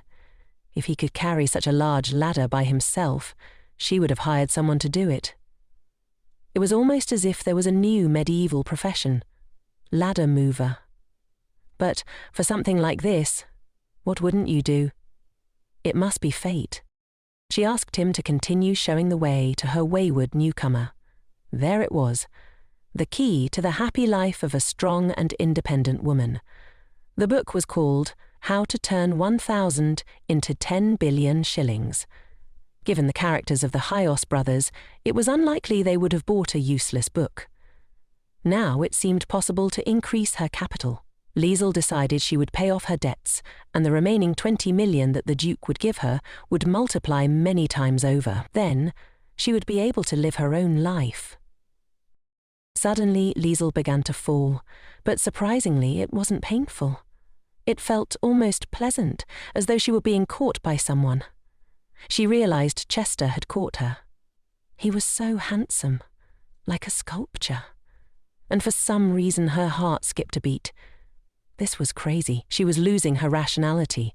It was so much easier to think clearly about a 2D man when she was in her world and he was in his. The lady began to apologize, asking him to let her go. She needed to act as though she were ashamed, lowering her head so she wouldn't seem impudent. He looked down at her, his gaze almost detached, like he was examining his hand. It irritated her that he interfered even when she was busy with important things. Afterward, she apologized for looking in there without permission, explaining that she thought the boy might be hiding there. Chester pointed out that he hadn't come in yet. Lizelle quickly put the book down and began to leave, saying goodbye as she approached the door. Chester noticed that she couldn't lie convincingly. She had been in his head when she fell into his arms. This confused him, and he found himself wondering why he was remembering her face. He decided to see what kind of book she had been holding to her chest. When he saw it, he realized it was some kind of nonsense, not a book on investing at all. It had to be thrown out immediately. After reading a couple of paragraphs, Chester hoped that Leisel wasn't acting this way because of the book. He couldn't believe he even considered the possibility that someone could become a billionaire just by reading something like that. Leisel was embarrassed, especially since he was still holding her and her heartbeat quickened. She didn't understand why this was happening. He was absolutely unbearable. Louise's laughter echoed, but this was the kitchen, and she hoped he wasn't alone there. Leisel entered the kitchen, saying she had found it, and then she was very surprised. She asked the butler if everything was okay. Lapel called her to play with them. The lady was grateful they had been with him this whole time, and noted that she saw they had also been part of the battle with flour. She apologized, but they didn't mind. They were happy themselves. Lapel, being the mischievous boy he was, played with the flour and then immediately went to bed. Leisel couldn't even be mad at him, because he was just so sweet. The cat overheard the knights talking about who would be the first to enter. "Kay is so tired he needs to go to bed quickly," one knight said. Suddenly, they heard a strange crunch in the bushes. When they turned around, they saw a very cute cat. The knight apologized, but the cat couldn't stay there, so he decided to find its owner. After a huge burst of light, the cat possessed the knight, with the help of magic. Chester was in such a hurry that even his butler couldn't keep up with him. He quickly called Shane, who was surprised to see the gentleman had decided to meet them personally. Ran noted that Chester was so eager to hear the report that he came himself. The Duke immediately asked what had happened and told them to get to the point. Shane apologized, explaining that they had thoroughly searched all the way from Bern to the capital, but they had found nothing. Chester acknowledged their hard work and told them they could rest. Shane then suggested they expand the search area, but Chester said they should rest for now, because they would need strength for further searches. Shane understood and agreed to wait until they were needed. Ran pointed out that the killer must have planned everything carefully, since there were no clues. Chester agreed. They would need time and effort to solve this puzzle. He was also pleased when he saw Warden. The servant mentioned he would return the dog to the kennel, but Chester hugged the dog and said there was no need. "This little one has worked hard. You can't just shove him in," he said. So, the gentleman decided to walk with the dog for a bit. Chester then ordered Ran to arrange some delicacies for the dogs. The night Kay was called and told they needed to patrol the house. He thought they were still looking for clues. After the guest's arrival today, plans had changed and they had to hurry. The gentleman noted that he had seen his pet enjoying the walk. Chester also apologized for having to stay indoors, as they had guests and his dog might scare them. He mentioned that the dog would need to wait a little longer until the identity of the boy was established. He recalled Leon asking Chester if he could handle Dobermans. Considering they were such a large breed, Chester's efforts had been thorough, and though he was a little busy now, they would walk later. If this boy was truly Lapel, Chester would introduce them, and he would be happy to learn that his son had made a friend. Chester offered the dog something to eat and asked him to sit still. He promised to return soon, hoping the dog wouldn't be too upset about being locked in again. He noticed a woman having lunch with a child, treating him very well and praising him for eating his carrots. The woman remarked on how unusual it was, as it was always so quiet here. If he ever had a family, he imagined it might look something like that. Chester felt a bit out of place here, and it was time for him to leave. Leisel decided to ask if his lordship had eaten yet. Chester admitted that he hadn't. Leisel understood, though she didn't quite understand why he seemed so worried. After this, the chef presented the final dessert, and the boy was thrilled with it. Since he had already been noticed, there was no point in trying to escape quickly. The cook was glad to see his master. Ran informed him that the Duke needed raw chicken, and it had already been prepared. Leisel asked for a moment to think. She was surprised, but realized that if she had such tastes, she'd be concerned too. Chester, puzzled by her sly look, hinted that they should leave to enjoy their chicken in peace. He began to prepare to leave. Chester noticed that Leisel hadn't eaten, as she had been feeding the baby. He suddenly dropped by and asked her to finish her meal. Leisel said she was already full and suggested he sit and enjoy the food. Chester said he would take the jacket with him, but Leisel called out to him before he left. She told him that it was better not to eat raw meat, which surprised him. It was close to poisoning, and he needed to stay healthy. After Lapel's comment, the Duke had no idea what she was talking about. Leisel said that it was better to cook the chicken, boil it, fry it, or stew it, but just don't eat it raw. She added that she didn't blame him if he didn't know and wished him a pleasant appetite. Chester couldn't believe she thought he had asked for raw chicken for himself. This made him laugh. He noted that the more you got to know her, the more interesting she became. It simply couldn't be true. But it was. He had seen it with his own eyes. The guy said he must have mixed something up. The butler arrived and asked if the list of dishes for the week had been approved. Ran, confused by the atmosphere, thought something was off. The chef, wanting to tease the cook, remarked that he had seen the Duke laughing. The butler noted that this sometimes happened, and fortunately the Duke knew how to smile. But it wasn't just a smile. Chester had ordered the chicken for the dog, and the laughter echoed from the dining room. The chef, who had returned to make sure it was really him, heard the laughter and couldn't believe it. Ran asked if the laughter was really loud. It was the first time the chef had seen such a thing since he started his job. He thought the palace might be in disbelief too. The chef was stunned, but he said he'd beat the butler if he didn't understand. It was hard to believe, but the laughter was real and it had lightened the atmosphere in the house. Perhaps this was affecting the Duke. Leisel, unsure where the boy was running, told him he might trip. Lapel told her not to worry. It was better to hurry. He was always so energetic. After eating, it was hard to keep up with kids his age. Lapel stumbled, but Leisel said it was okay. The boy immediately started rolling on the floor. Leisel rushed to him and asked if he was hurt or had any scratches.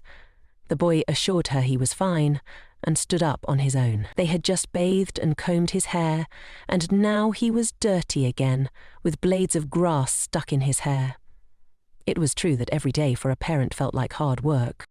She asked him if he had fun, and the boy said he wanted to keep playing. Leisel reminded him to be careful and not get hurt. His happiness mattered most, but he shouldn't run too far. Lapel was such a fidget. Suddenly, Leisel heard the boy calling her, his voice full of fear. When she ran up to him, she saw a huge dog in front of him. The boy was terrified and crying. Leisel told him to stay put and that everything would be fine. She would slowly approach him, but she couldn't move, knowing that if the dog suddenly attacked, it would be the end for the boy. She had no idea what to do. The dog sniffed the boy, but when the boy screamed at it to stay away, Leisel urged him to calm down. The dog, however, was acting wild. Without thinking, she ran to the boy, picked him up in her arms and saved him from the dog. Afterward, the Duke approached them and told Walden to stop and quickly leave. He practically ran to them and asked the lady in horror if they were okay. Chester apologized for not noticing that they had come out here. Leisel asked Lapel how he was, urging him not to cry because everything was fine now. Suddenly the lady closed her eyes, and the boy asked in fear what was wrong with her. It was the stress that had built up, causing her nerves to act up, and she had no strength left. Her body felt like a mess, but she wanted to know if the boy was okay. The Duke rushed to her and asked if she was all right. Leisel had no idea when she'd stopped getting into awkward situations right in front of his nose. She stood up and asked the boy not to cry, also asking if he was in any pain. Leisel then asked Chester if he had heard that the boy wasn't injured, so he didn't need to worry. Chester looked embarrassed but repeated that he had been asking about her, not the boy. Leisel noticed that he was angry again, and she didn't understand why. It was confusing. Why did she like him so much, even when he looked so upset? If someone had seen her face, they might have thought she had pushed him away, leaving him lying there, unhappy, exhausted and angry. Ran hurried towards his master and noticed that Chester was screaming loudly. He wondered what had happened. When he saw the lady, he was told she had just fallen, but the butler couldn't understand how this had occurred. He asked if she was okay, and the Duke asked if she could get up. There were some problems. She couldn't feel her legs. Apparently her body still hadn't recovered from the shock, and she didn't think she could stand up on her own. Lapel was worried because she was hurt. Ran decided to ask what had happened. Leisel noticed the gentleman's eye twitching, and since she was the victim, she wasn't angry. She said she thought her body was still in shock, which made her legs feel heavy. She told the boy not to cry and that she would rest and soon feel better. The gentleman asked the butler to take the child and bring him to the estate, but Lapel asked to stay with the lady, wanting to accompany her. Ran assured him everything was fine and that the master would help Leisel get up. Leisel gave him the key to stop because she would have laid down on the grass and gotten up on her own. There was no need to carry her in his arms. Chester ordered the butler to bring the doctor to the lady's room immediately. She said she was fine, but Chester insisted on carrying her, which seemed odd to the butler. The doctor examined her legs and confirmed she was in a lot of pain. The gentleman thought it was serious, but the doctor reassured him that there was no need to worry. The bone was fine, it was just a slight sprain. She needed ice and to avoid putting any weight on her leg for a while, but it would heal soon. The doctor left and the Duke stayed in the room with her, which surprised Leisel because it was directed mainly at him. She sat on him, falling right into his arms. She didn't understand why he was always nearby. Because of all this, she had already been in his arms twice, feeling his hard chest against her side. It was awkward, and she was mortified by the way everyone stared at them in the hallway. She felt like she would die of shame. She really wished he would put her down, as his face constantly reminded her of those. Chester turned to Leisel and apologized, but she didn't understand why he was speaking to her in such a way. The Duke had to keep the dog on a leash, not risking the safety of his guests. He apologized again. Leisel now knew the name of the dog, but she didn't understand why it was such a frightening creature. She reassured him that everything had turned out fine, so he didn't need to worry anymore. It was just an unfortunate situation, and the dog only wanted to protect the house. The Duke promised to compensate her for the trouble, asking how much she wanted. Leisel jokingly asked if he could buy her a house. The Duke, in a serious tone, asked in which area she would like the house, how many rooms, and whether it should have a garden. Leisel told him to stop, admitting she was just joking. She felt like she was living in a fairy tale. Maybe he had already become a billionaire thanks to that book, and his face promised to fulfill any of her wishes right then and there. But she couldn't take advantage of him like that. Instead, she told him to introduce her to the dog sometime. Chester was surprised by her request. Leisel remarked that she wanted him to apologize in person. The Duke was shocked, and she said that would be more than enough. When he left, the butler asked how the lady was doing, and Chester replied that she simply couldn't walk for a few days. Ran was relieved everything worked out, but the boy screamed wanting to go to her and asked to be let go. Chester picked up the boy and told him not to worry because she would get better soon. For that to happen, he needed to stay quiet so she could rest. When she woke up, he had to protect her and make sure she didn't walk around too much. Chester asked if he could trust him with such an important task. Leisel said he could rely on him and that the boy would protect her. Afterward, the boy ran off somewhere. Leisel noticed that he looked a bit shabby and realized he had probably been too busy to care about his appearance because of Missy. Rowan observed how concerned his master was for her, something he never expected from Sir Chester. The gentleman was surprised by his own thoughts, and then remembered how he had asked her if she was wounded and ordered that a doctor be brought immediately. He had also carried her in his arms. Chester ordered Ran to fetch the potion as soon as possible, no matter what. He wasn't sure what feeling had come over him recently, but he had doubts about his judgments regarding her. If his suspicions were correct, the misunderstandings between them would need to be resolved quickly. In the kitchen, the servants were discussing how she had been lying on the grass with the boy in her arms. They couldn't believe it, especially since the boy was real. If it weren't, why would she rush to save him? She even got hurt herself and was now lying in her room. But it seemed more logical to run from such a large dog, a Doberman, rather than protect her son. Regina suggested that she was a hypocrite, possibly trying to seduce the Duke by using the boy as an excuse. They should think for themselves. No noble woman would go looking for a boy in a landfill, and she couldn't have just found him by accident, since the Duke's search party had already scoured everything. The cook proposed that this was indeed the case, and the maids also thought it was a bit strange, but seemed to believe it. Regina suggested waiting for the potion to arrive and then seeing what happened. The head maid asked why they were all gathered, as they had work to do. They told her they were working, but Regina had finished everything she was assigned and asked for a short break. The maid allowed it, saying Regina deserved it for working hard. The cook then decided to get back to his tasks, as he had forgotten about the deep dishes and the first course. Soup. It was important to monitor nutrition during a visit and diversify the diet. Regina offered to help with the soup, though the cook didn't quite understand why she looked a bit off. He didn't mind, though. Leisel had planned to handle the situation herself, but Regina didn't agree with that and was determined to get revenge. Lapel, however, said no way. Then, the lady complained that she was very thirsty, but the boy wouldn't let her get up, insisting that if she did, her leg wouldn't heal. It was better for her to stay still, and he promised to bring her something to drink. Lapel was careful not to spill a drop, knowing Leisel needed water to heal. When he handed it to her, she was very grateful, but the boy refused her thanks, telling her to drink it because it would help her get better faster.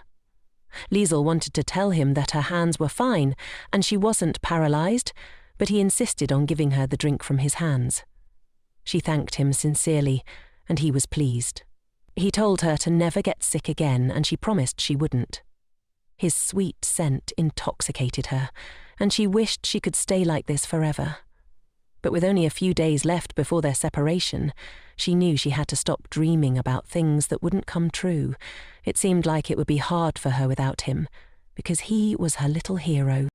Lapel said he would protect her, just as long as she stayed close and didn't leave. Leisel didn't understand how she would cope without him by her side. She would miss him terribly, and also Tia. Tia had become like family to her, along with Rowan, Kay, and of course the Duke, but she wondered why the Duke was on this list. He was a nice man, but she wouldn't miss him for sure. He was hard to understand. His first instinct was always to get angry with her. Lapel told her she had wrinkles. Just then, Tia came in and informed the lady that she had brought food for both her and the boy. Lapel asked why she even got up, since he would have fed her himself. Leisel apologized, but explained that she was feeling better, so she wanted to offer him something to eat before he insisted on feeding her again. She had to eat it quickly before he started insisting, and when she tasted the soup, she thought it had about 1 pound of salt for every litre of water. Leisel's face remained unchanged. Perhaps someone had accidentally dropped too much salt in her dish, but she decided that no one had ever died from too much salt.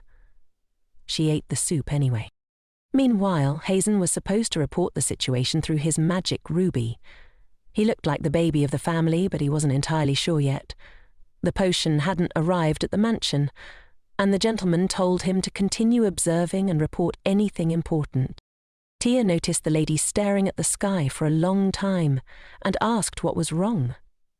Leisel said it was nothing special. She just hadn't looked at the sky in a long time and couldn't help but admire it. Tia was surprised, noting that the view from the window was beautiful, but Leisel said it wasn't the real sky. What she saw from her room wasn't the same. She must have been sad there. At least she had a reliable guard who wouldn't let her lift her finger. Leisel didn't understand why the Duke doubted their relationship, because they behaved so similarly. Tia was glad she had recovered so quickly. It was just a sprain, so Leisel was happy everything was healing well. It felt wonderful to expose her face to the light breeze. After so many days of confinement, it suddenly became much colder, and the lady realized she had dressed too lightly. She suggested that the boy go inside, but Lapel said it was warm. Tia offered to bring her a cape, but Leisel assured her it wasn't necessary, as she would get it herself. It was good for her to move around more now. Lapel said he could play with the maid for now. When Leisel took the oath, she felt so warm and soft. She decided to take something for the boy, just in case. The staircase had seemed too wide in the beginning, but she had grown used to it. It felt like this was her home, and she needed to hurry, because her own plans were probably already in motion. No matter whose little pranks they were, they wouldn't spoil her wonderful mood. Tomorrow, she was meeting the gentleman, and he remarked that he had heard she was feeling better. Leisel confirmed this and said she was planning to take a walk. The gentleman agreed. Leisel was very happy to see the Duke's dog near him, whom she had wanted to meet. Chester asked her to wait because he had prepared something for her. The dog brought her a flower and placed it next to her. Leisel was very grateful to the dog and then asked the Duke if she could pet him. Chester allowed it, but told her to approach slowly. Leisel was sure everything would be fine. The dog seemed like a well-behaved boy, but there's no such thing as too much caution. She was grateful for the trust he had shown and suggested that they forget the past incident and become friends. Even the Doberman had given her a flower. Not everyone could boast of that. But of course, the dog wouldn't have thought of doing that on his own, so most likely the Duke had rehearsed this with him. Leisel didn't understand why he had done it. A simple apology would have sufficed. She hadn't thought the Duke could be so romantic. Perhaps something had really changed in his gaze. Chester's gaze softened, and then the Duke asked if she had anything to say. Leisel immediately replied that she wanted to thank him. She remembered that he was thick-skinned and that she shouldn't have stared, as he might still think something of it. Leisel noted that he could continue his walk, but she was already leaving. Chester asked the dog what was wrong. He assumed the dog was upset because the lady had left them, or perhaps the gentleman himself was feeling sad. But he remembered the image of the lady sitting sweetly with the dog, feeding him and praising him for needing to eat well.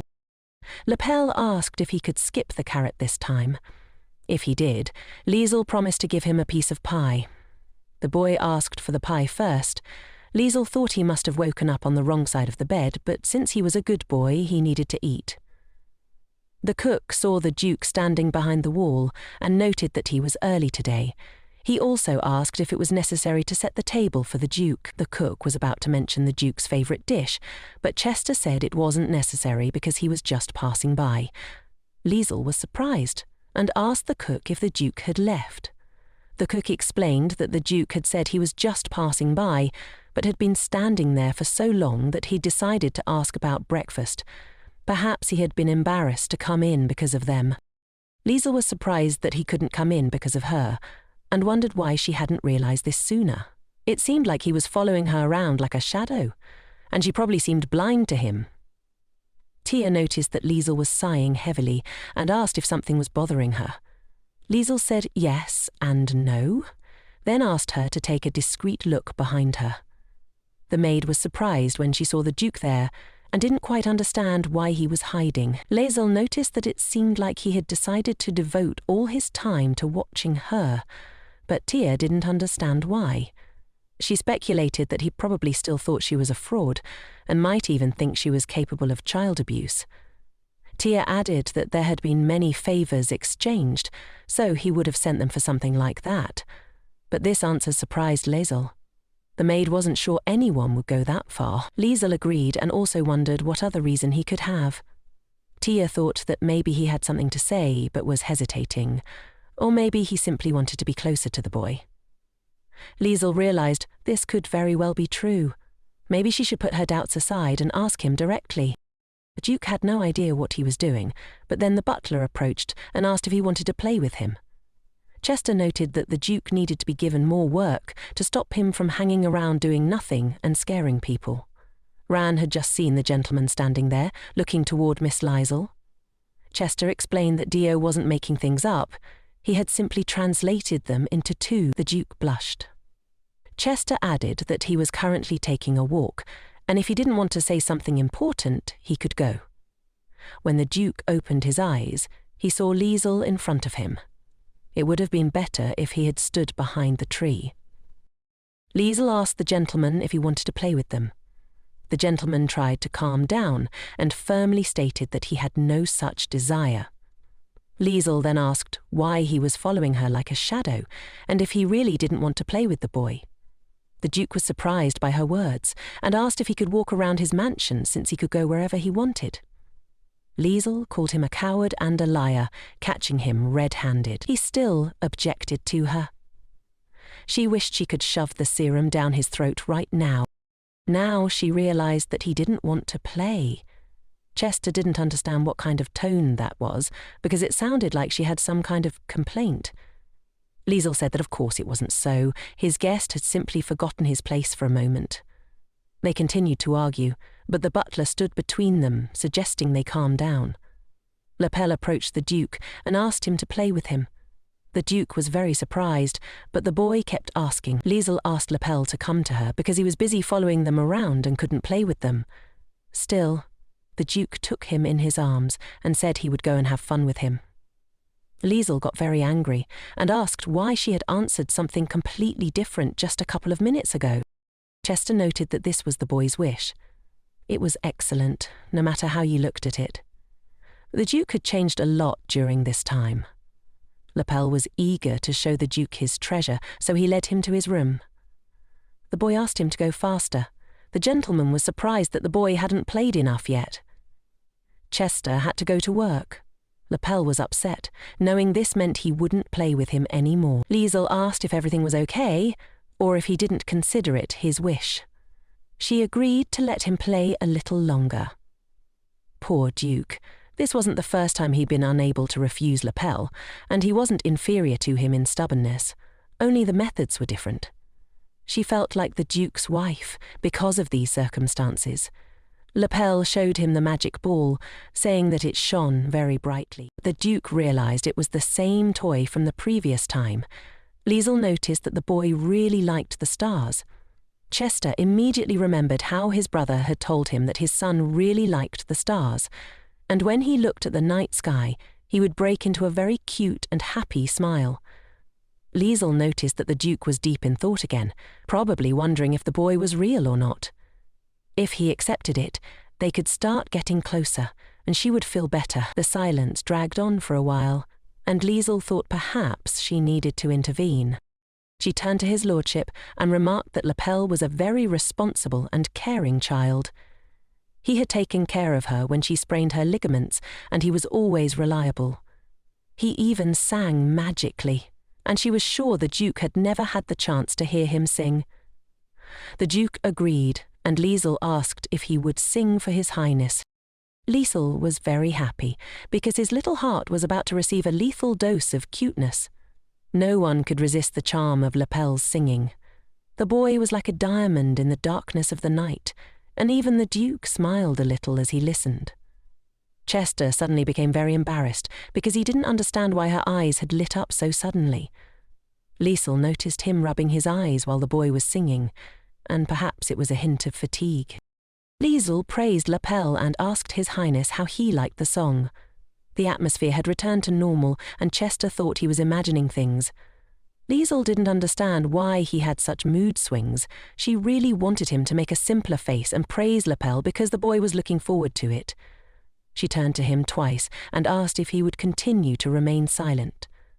Chester only saw her smiling, with eyes shining brightly, and he didn't understand what kind of trick this was. He had to leave before he blurted out some nonsense, so he reluctantly praised Lapel with a very displeased face, and immediately ran away.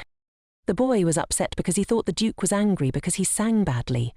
Leisel reassured him that it wasn't so. He simply had no ear for music, so he couldn't appreciate it at its true value.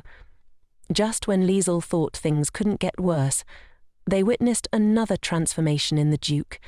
He couldn't take his eyes off her. She was so beautiful. He thought it was probably just fatigue, and his eyes and brain were playing tricks on him. He just needed to rest. Ran turned to His Highness and asked if he was feeling well. The Duke remembered his training and realized he needed to study right now, so he started to run off. The butler didn't understand why he was acting so suddenly. Ran shouted that it was impossible for the Duke to leave, as things couldn't be postponed. Everything was idle for them. The servant informed Leisel that they had arrived and asked if she was sure everything would be all right, as they had arrived without warning. Leisel reassured him that everything would be fine. There were no formalities between them, and there would never be any. Casey told her brother that she was home and screamed for everyone to meet her.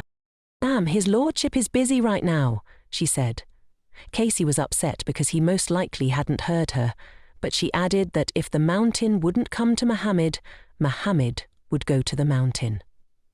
The servant was about to tell her that in that case she should go outside because his lordship wasn't there.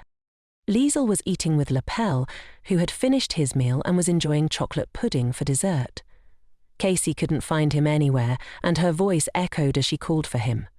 Leisel was surprised and asked if they had a guest. The maid noted that the voice belonged to Lady Casey. Finally, Casey found them, but was very surprised when she saw Leisel and the boy there. She burst in and apologized, realizing that there were guests. Tita greeted her and informed her that his lordship was probably in his office. Leisel thought about it and realized that she seemed to be like that in the novel, but she didn't understand what kind of person Casey was. Casey asked if this boy was Lapel and expressed her joy that he had already been found. His red, bottomless eyes and black, fragrant hair immediately revealed that he was a child of the Helos family. Lapel started running toward Leisel, saying he was scared. Casey apologized, saying it was her fault and she hadn't meant to scare him. Leisel reassured him that everything was fine and that Casey wasn't scary at all. She didn't understand why the boy was still frightened. Casey then asked the lady who she was to the boy, assuming she was his nanny. She seemed to remember her now. This was the only daughter of Count Rashes. Casey explained that the Count and the Duke were close friends, so their children grew up together almost from childhood. That was why she could call Chester brother without hesitation. However, she felt a little impulsive and tactless, as if she and the Duke were really blood relatives. Leisel was afraid for Lapel's life, wondering if she should leave him in the care of such a girl. Casey remarked that the lady was too beautiful and young to be a nanny. After such an insight, Leisel decided to take back her words. She greeted the lady and introduced herself properly, explaining that she had some unresolved business with the Duke and would be staying here for a while. Casey immediately understood that this woman was the extravagant queen and quickly apologized for her earlier impoliteness. Leisel acknowledged that she used to be like that, but that was in the past, and there was no need to worry about her words. Casey's father always says that her tongue is her enemy, so she apologized again, adding that she called her Zelly. Leisel was surprised and asked if that was a nickname. Casey explained that it was an abbreviation of her full name. She had just met Leisel, yet was already addressing her like that. Afterward, the boy repeated Casey's words but mispronounced them, and Casey jokingly thought he was asking for jelly or marmalade. She then took out a gummy bear and showed him what her sister had. Leisel thought it was remarkable. Casey seemed to have a magic bag. She could hardly believe that such a large amount of marmalade was in such a small bag. If Leisel had mentioned that she liked it, Casey would have been ready to give it to her. The lady tried to say that it wasn't necessary, but Casey insisted that it could contain anything she wanted. It was a source of unlimited cash.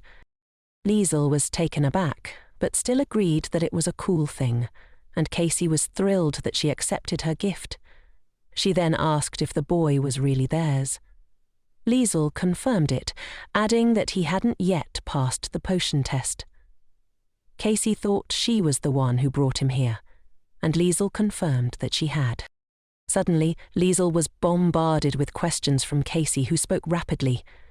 As they continued, Leisel realized that even Chester couldn't seem to find peace. Something was wrong. He needed to pull himself together and control his actions. The Duke was very angry and training aggressively. Ran asked him to calm down, suggesting that the knights might think he was taking his anger out on them. Chester explained that he didn't mean anything by it. He simply wanted them to understand that there was room for improvement, and that was his concern. Ran replied that if Chester didn't want to kill them with care, he should give them a break. The gentleman asked why Ram was there again, assuming he was loafing around. But Ram informed him that Lady Casey had arrived and was now speaking with Lady Leisel. The gentleman was very surprised and asked who she was talking to. He didn't understand why she hadn't come to him earlier and realised he should have moved faster. Ran asked his lordship to wait for him. They were already in Leisel's room. The butler was shocked, wondering if the Duke wanted to come in person. Ran suggested that he wait in the drawing room while he brought Lady Casey there. The gentleman noted that Ran knew her well, and she wouldn't agree to persuasion. He remarked that Ran's suggestion was a matter of politeness. Ran believed the Duke was worried that Lady Casey might blab something, or perhaps he was embarrassed by the revelation of his dark past to Lady Leisel. The Duke usually didn't care about such things, but he agreed that if Rand planned to continue his bullying, he shouldn't complain later about the mountain of paperwork. It seemed the butler had hit the nail on the head, and that was the whole reason for the Duke's haste. Casey remarked that she hadn't had this much fun in a long time. Leisel was enjoying herself too. Casey offered to give her a quick test, and Leisel agreed. Casey asked if Leisel knew Chester's nickname. Leisel was surprised and didn't know what to say. She wondered what would describe him more accurately.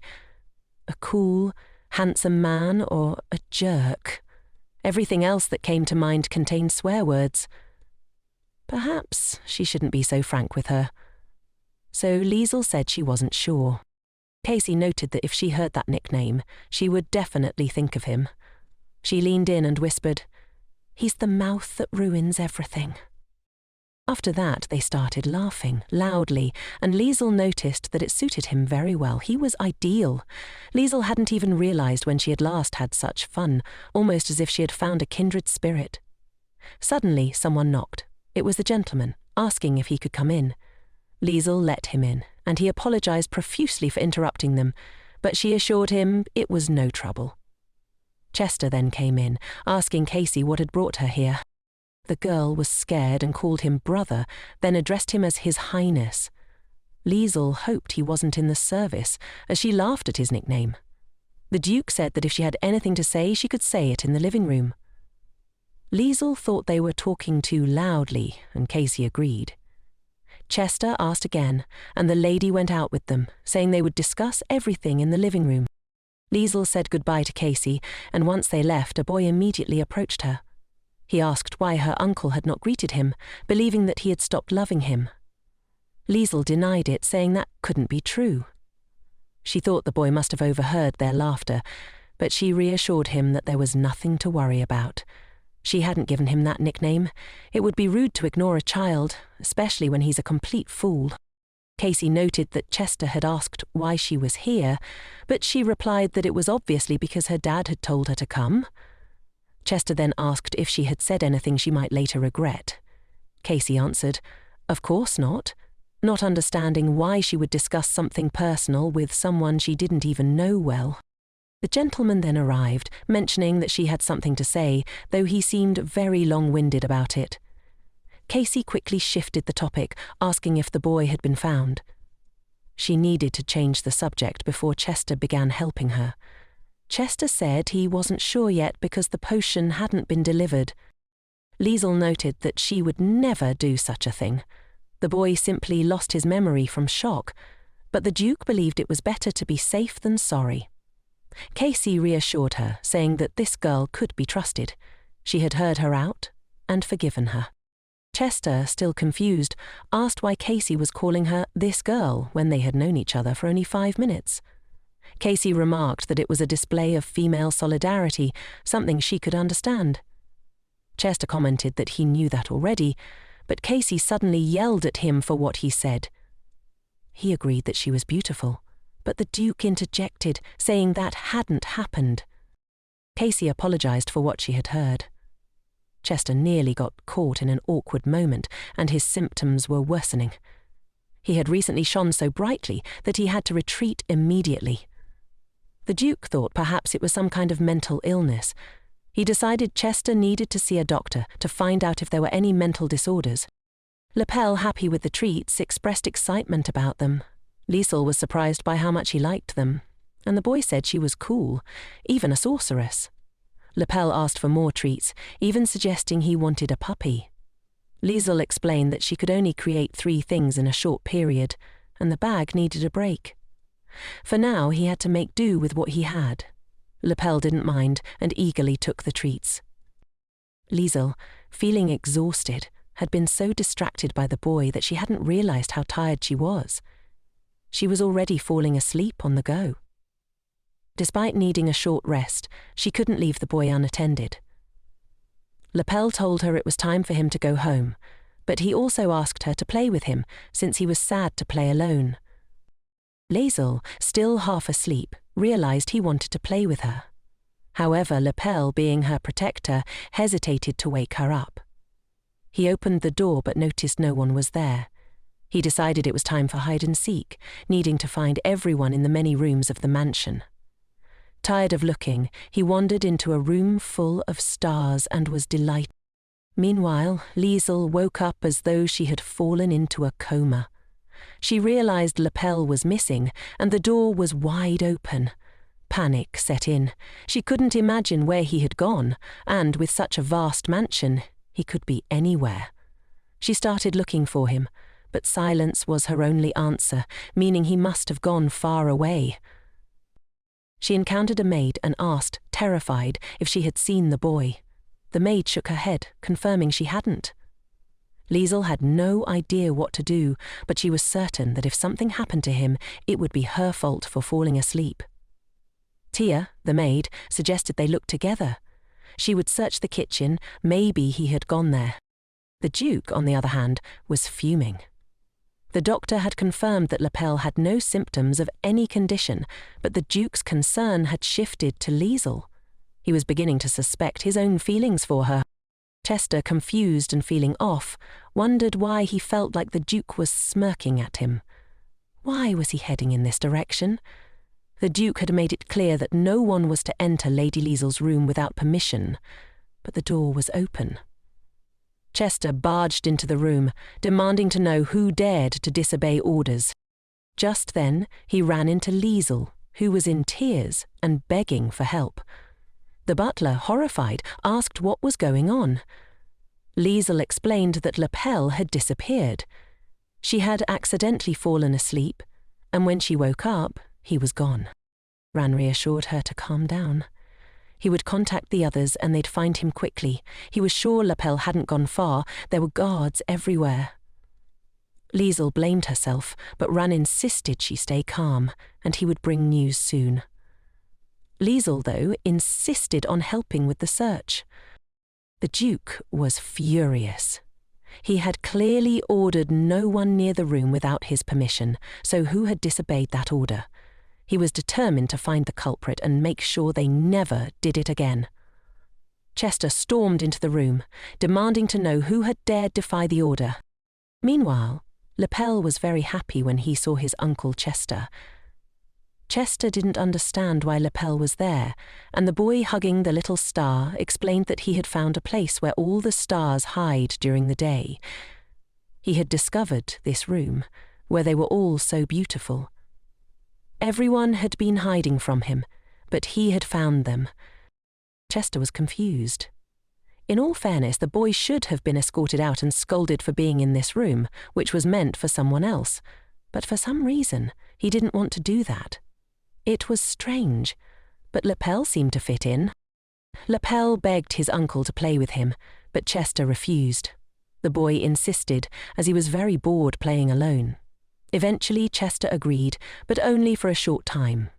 Lapel said it was cool, but asked his uncle not to stand there, and instead to lie down and admire the stars with him. Lapel explained that if they lay down on the floor, the stars would shine even brighter. Chester lay down next to him, but he still didn't understand why Leisel wasn't there and why he was alone with Lapel. The boy explained that Leisel had fallen asleep, but he hadn't wanted to wake her up because he was her protector. Chester told Lapel to forget about the little spy and be careful with him, as he could easily blurt out too much in front of Leisel. The Duke had already made mistakes because of her influence. Despite the doctor saying there were no health issues, Chester was still concerned and thought the only right decision was to keep his distance from her. Lapel offered to sing Chester a song to keep him entertained. As he sang sweetly, Leisel suddenly appeared in front of them. Chester thought it was odd, like a mirage, since she hadn't been in the kitchen or anywhere else he usually saw her. The butler, having heard a boy's voice from the other side, was relieved to find that Lapel was safe. Leisel, worried and relieved at the same time, embraced him and scolded him for leaving without permission. The boy reassured her that he was fine and that he wasn't alone. He had the little star with him. The gentleman came out of the room and, seeing Leisel, became concerned. Chester, confused and trying to clear his head, asked the butler what was going on. The butler explained that they had been searching for the boy everywhere because Leisel had been so upset. Leisel apologized for causing such a commotion, and the gentleman acknowledged that he was partly to blame for not expecting her to be so worried. Grateful, Leisel thanked him, but suddenly she began to feel faint, and the butler caught her. She apologized for her legs giving way, explaining it was just nerves. The gentleman, noticing her distress, suggested she rest. She jumped up immediately, saying she could go, but Chester insisted she should rest. The boy, sensing her discomfort, told her to go faster so that the stars would help her and she wouldn't feel sick anymore. Leisel was surprised when she entered the room Lapel was playing in. The maid had told him that this time he wouldn't be able to get away from her so easily. Leisel noticed the calm in the Duke's mansion again, and for a moment everything seemed peaceful. She wondered when the potion would arrive, and she hoped to return home soon. It was clear that Lapel needed to adjust to his new surroundings, and Leisel felt that everything would work out for him. After all, he was the nephew of the stubborn Duke, so everything would be fine. She hadn't expected all the toys the Duke had bought for Lapel collected in one room. Perhaps Chester felt guilty for not being able to save his family, and that was why he tried so hard for his nephew. Leisel understood now that the Duke was willing to humble himself for the sake of Lapel's happiness. She found herself surprised by his efforts, and as she relaxed, she began thinking about leaving. She hoped to avoid changing the course of history, certain that the people in this mansion could overcome their struggles without her interference. She was sure that once she left, it would all end, and she would never see Lapel, the Duke, or the good people of the mansion again. She might visit occasionally, but that would be the limit of her involvement. Her thoughts were interrupted when the servants whispered about Chester. They were shocked, saying that Chester had caused the incident and that he had done it to inherit the title. They believed all his actions, searching for Lapel and trying to find the criminal, were just a pretense. Leisel, furious, confronted the servants, demanding to know who had spread such rumors. They were terrified and tried to cover up their words, but Leisel demanded they answer. She couldn't believe they would slander an innocent man like that. Just then, Chester, having overheard the gossip, decided to take a break.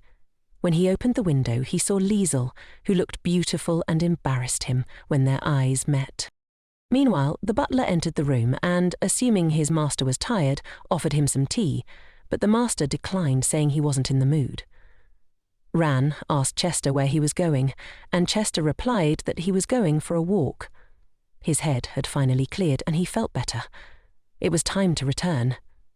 If he kept going straight, he would inevitably run into her.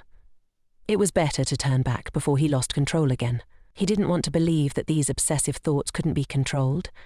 He was sure there had to be a cure. Suddenly he heard voices. One of them was blaming him for everything. He was shocked.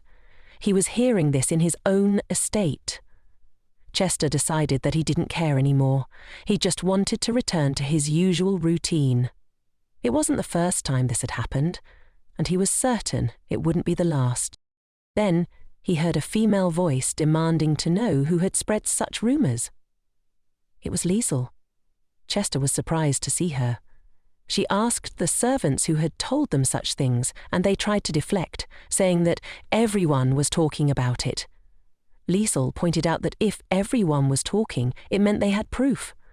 The servants stammered, admitting they probably didn't have any evidence. Leisel, unimpressed, reminded them that they were servants and should not be spreading baseless rumours about the master of the house. It was clear they were tired of living, she said, and warned them to watch their language in the future. The Duke was not the kind of man who would behave like that, and she would not stand for such talk. She then asked them why they had gathered here today. They hadn't been given the day off, so they should be working, not gossiping. Chester stepped out of the bushes and asked Leisel if she planned to stay outside any longer, noting that the wind was picking up. Leisel was taken aback, surprised by how quickly he had appeared. She felt embarrassed. He had seen her, scolding the servants as if they were children. Determined to escape the situation, Leisel decided to leave and take Lapel back inside. The Duke offered to walk with her, which she assumed was because he was worried about the servants gossiping behind his back. Despite this, she didn't understand why he was following her. She knew she had to say something, so she apologized for the scene she had caused. The Duke, confused, didn't understand what she meant. Leisel explained that she was referring to the rumours. As a guest, she shouldn't have gotten involved, but she assumed he must have felt terrible, and it couldn't have been easy for him. The Duke assured her that everything was fine, and that she didn't need to worry about it. This answer surprised her. Leisel couldn't understand how he could remain so calm. He wasn't guilty of anything, so there should at least be some presumption of innocence, and he shouldn't remain silent, otherwise she wouldn't be able to sleep at night. Chester, slightly irritated, asked her how she could be so sure it wasn't him behind the rumours. Leisel responded that she was sure because he wasn't the type to do such things. She added that if he were guilty, he wouldn't have gone searching for Lapel, nor would he have bothered decorating the room with stars. Chester was taken aback. She acted as though they had known each other for years, and she seemed to understand him so well. Her complete trust in him, without any hint of doubt, made him feel strange. Leisel noticed the redness of his face and thought he might be in pain, but Chester assured her that he wasn't hurting anywhere. He was just feeling sick, maybe a chill or a fever, but he refused to let her check his forehead. Meanwhile, the maids discussed the situation, glad that only Leisel had scolded them. Regina, however, was suspicious of Leisel.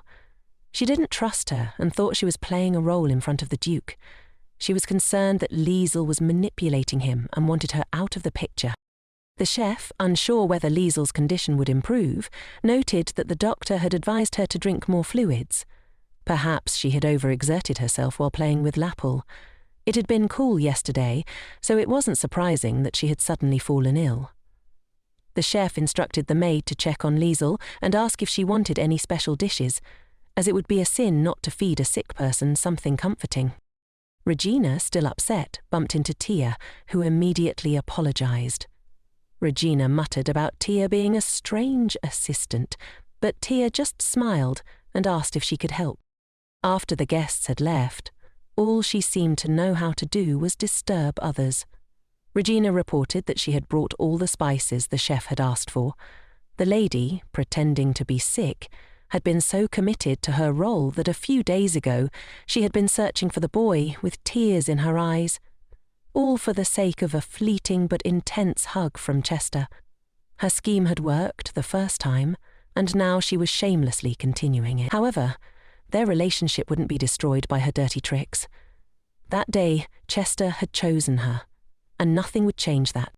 The chef thought the lady had suddenly become possessed. She had brought soup for the lady, urging her to eat it, and Lapel asked her not to die.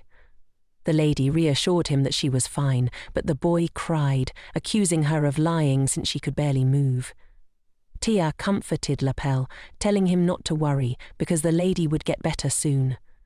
Leisel asked the maid to take the boy away, fearing he might get sick. Tia agreed to take him for a walk, but Lapel refused to leave, saying he needed to stay with Leisel. After some insistence, Tia finally managed to take him away, urging Leisel to rest. Leisel was grateful for the help, but she knew she couldn't afford to stay in bed for long. Her immunity was weak, and she didn't understand how she could fall ill from a simple walk. She had been here for 3 weeks now, and soon she would have to say goodbye to Lapel. She needed to get back on her feet quickly and spend more time with him. Chester, meanwhile, kept thinking these were symptoms of some strange disease, but after looking through all the books, he realized it could only mean one thing. He had fallen in love with her. He couldn't believe it. It was simply unbelievable and unthinkable. She wasn't extravagant as rumours suggested, and he was sure she doted on the boy. There was no talk of violence, but the fact that he had fallen for her in such a way felt strange. Determined to make sense of his feelings, Chester decided to review some books again. As he remembered her, he realized he was losing his mind. These thoughts, these mirages, were constantly occurring. Ran, the butler, approached and asked if Chester had finished with the documents. Chester was surprised. Hadn't he asked Ran to wait? He'd told him he would handle the documents soon. Then, Chester asked Ran what he liked most about his wife. Ran was confused, not understanding the intent behind the question. Chester commented that there must be something about her that made him marry her, which caused Ran to grow uncomfortable. He suspected something was off with his master.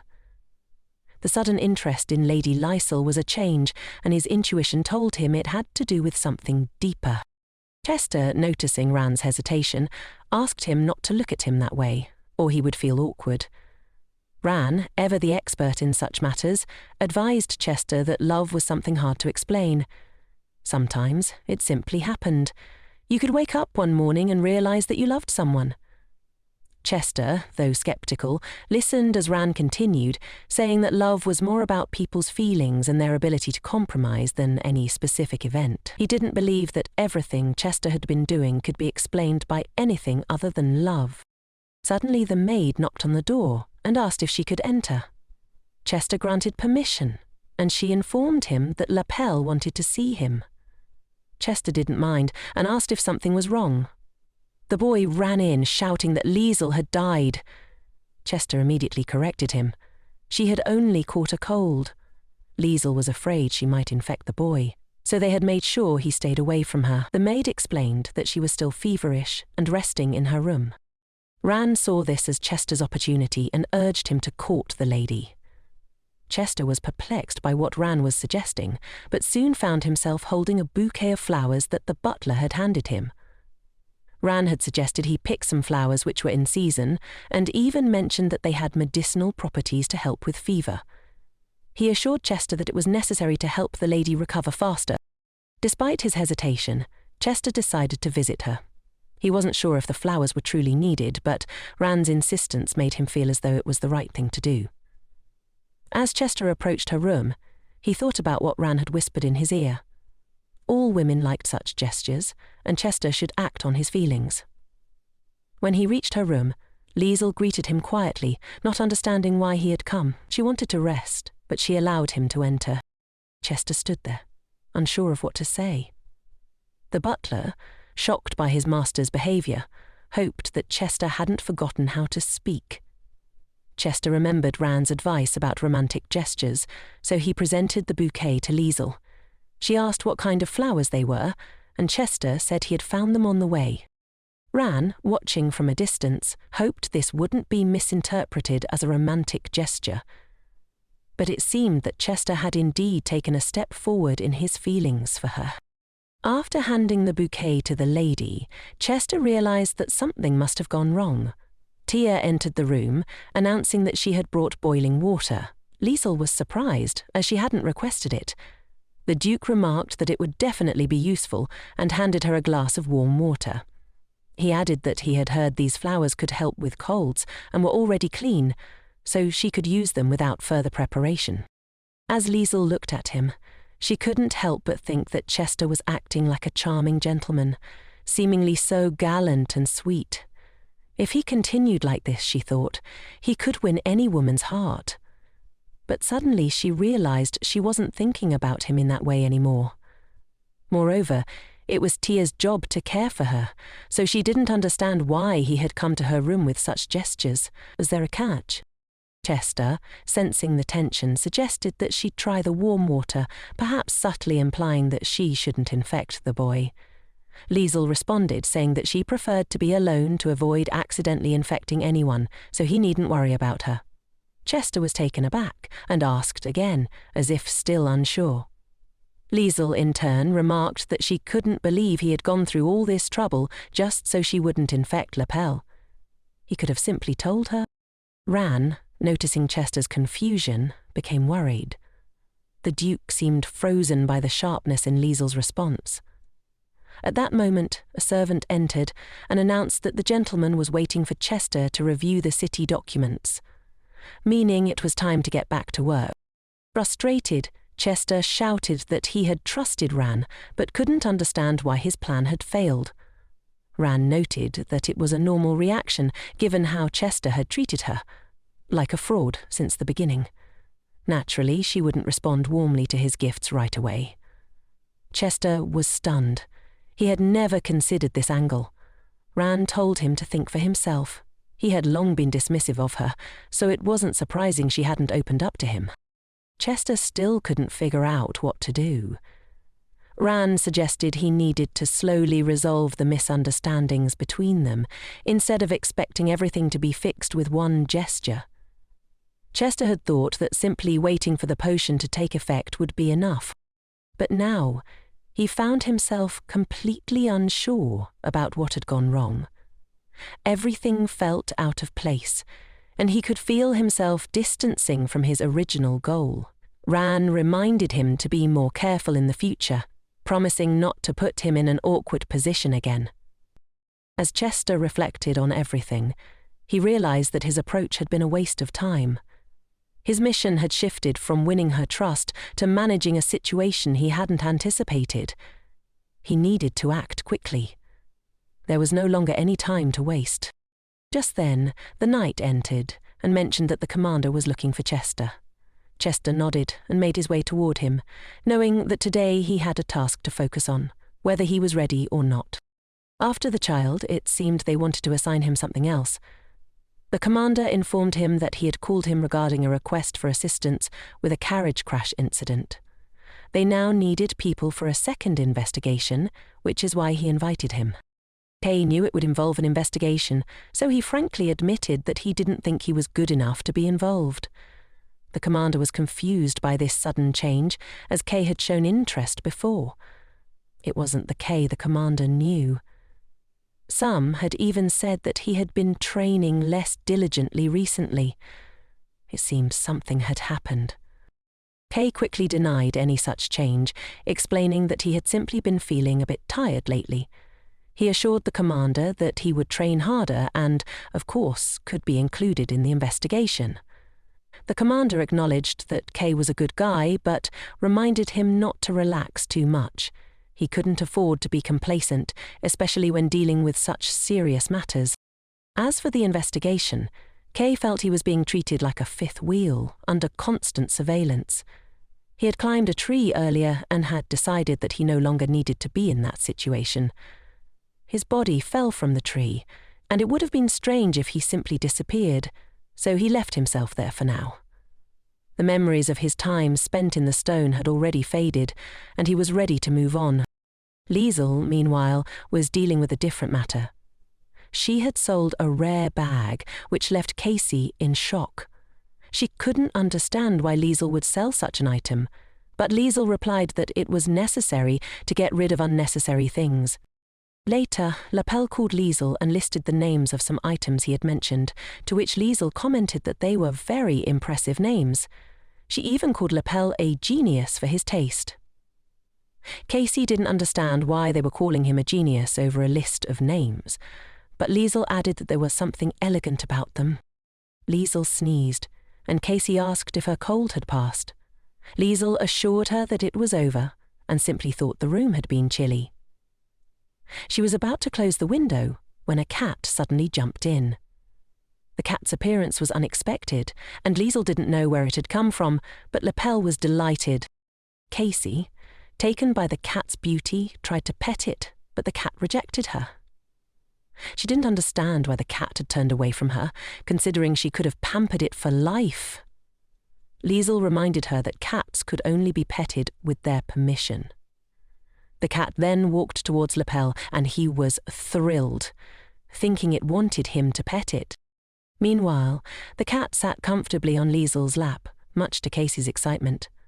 Lapel commented that Leisel was very cool, and that the cat seemed to enjoy her company. Casey, feeling jealous, wished she could pet the cat too, but Liesel's calm approach had won the cat's affection. Chester, back at home, was surprised to learn that Casey had come to his house. It seemed that Leisel had been gossiping about him, though Chester didn't think Leisel liked that sort of thing. However, he wasn't sure whether Casey was gossiping too. It annoyed him, so he decided it was time to send her home. Ran, the butler, was surprised to see Chester leaving when he had wanted to speak with him. Chester told him to come back later, since he had urgent business. Ran insisted that it was of utmost importance, and Chester reluctantly agreed to listen. The butler informed him that the potion had arrived. The magician had found one and immediately sent it. He also mentioned that it would be sufficient to test just one child. Chester was pleased with the news and praised the butler. Ran asked if he could call Leisel and Lapel right away to use the potion, but Chester hesitated. He didn't want to tell Leisel yet and preferred to keep the investigation confidential. Ran was taken aback by this response, but Chester insisted that they wouldn't tell her just yet. The butler then asked if the potion needed to be returned, to which Chester replied that it would not be necessary. They would keep it for now. Chester's mind was clearly preoccupied with Leisel, and Ran noticed it. He remarked that Chester didn't want to let her go home so soon. Chester hadn't even realized that his desire to keep her around had clouded his judgment. The palace was the last place he needed to be, but he had to stay focused. He ordered the potion to be prepared and decided he would bring it to Lapel himself.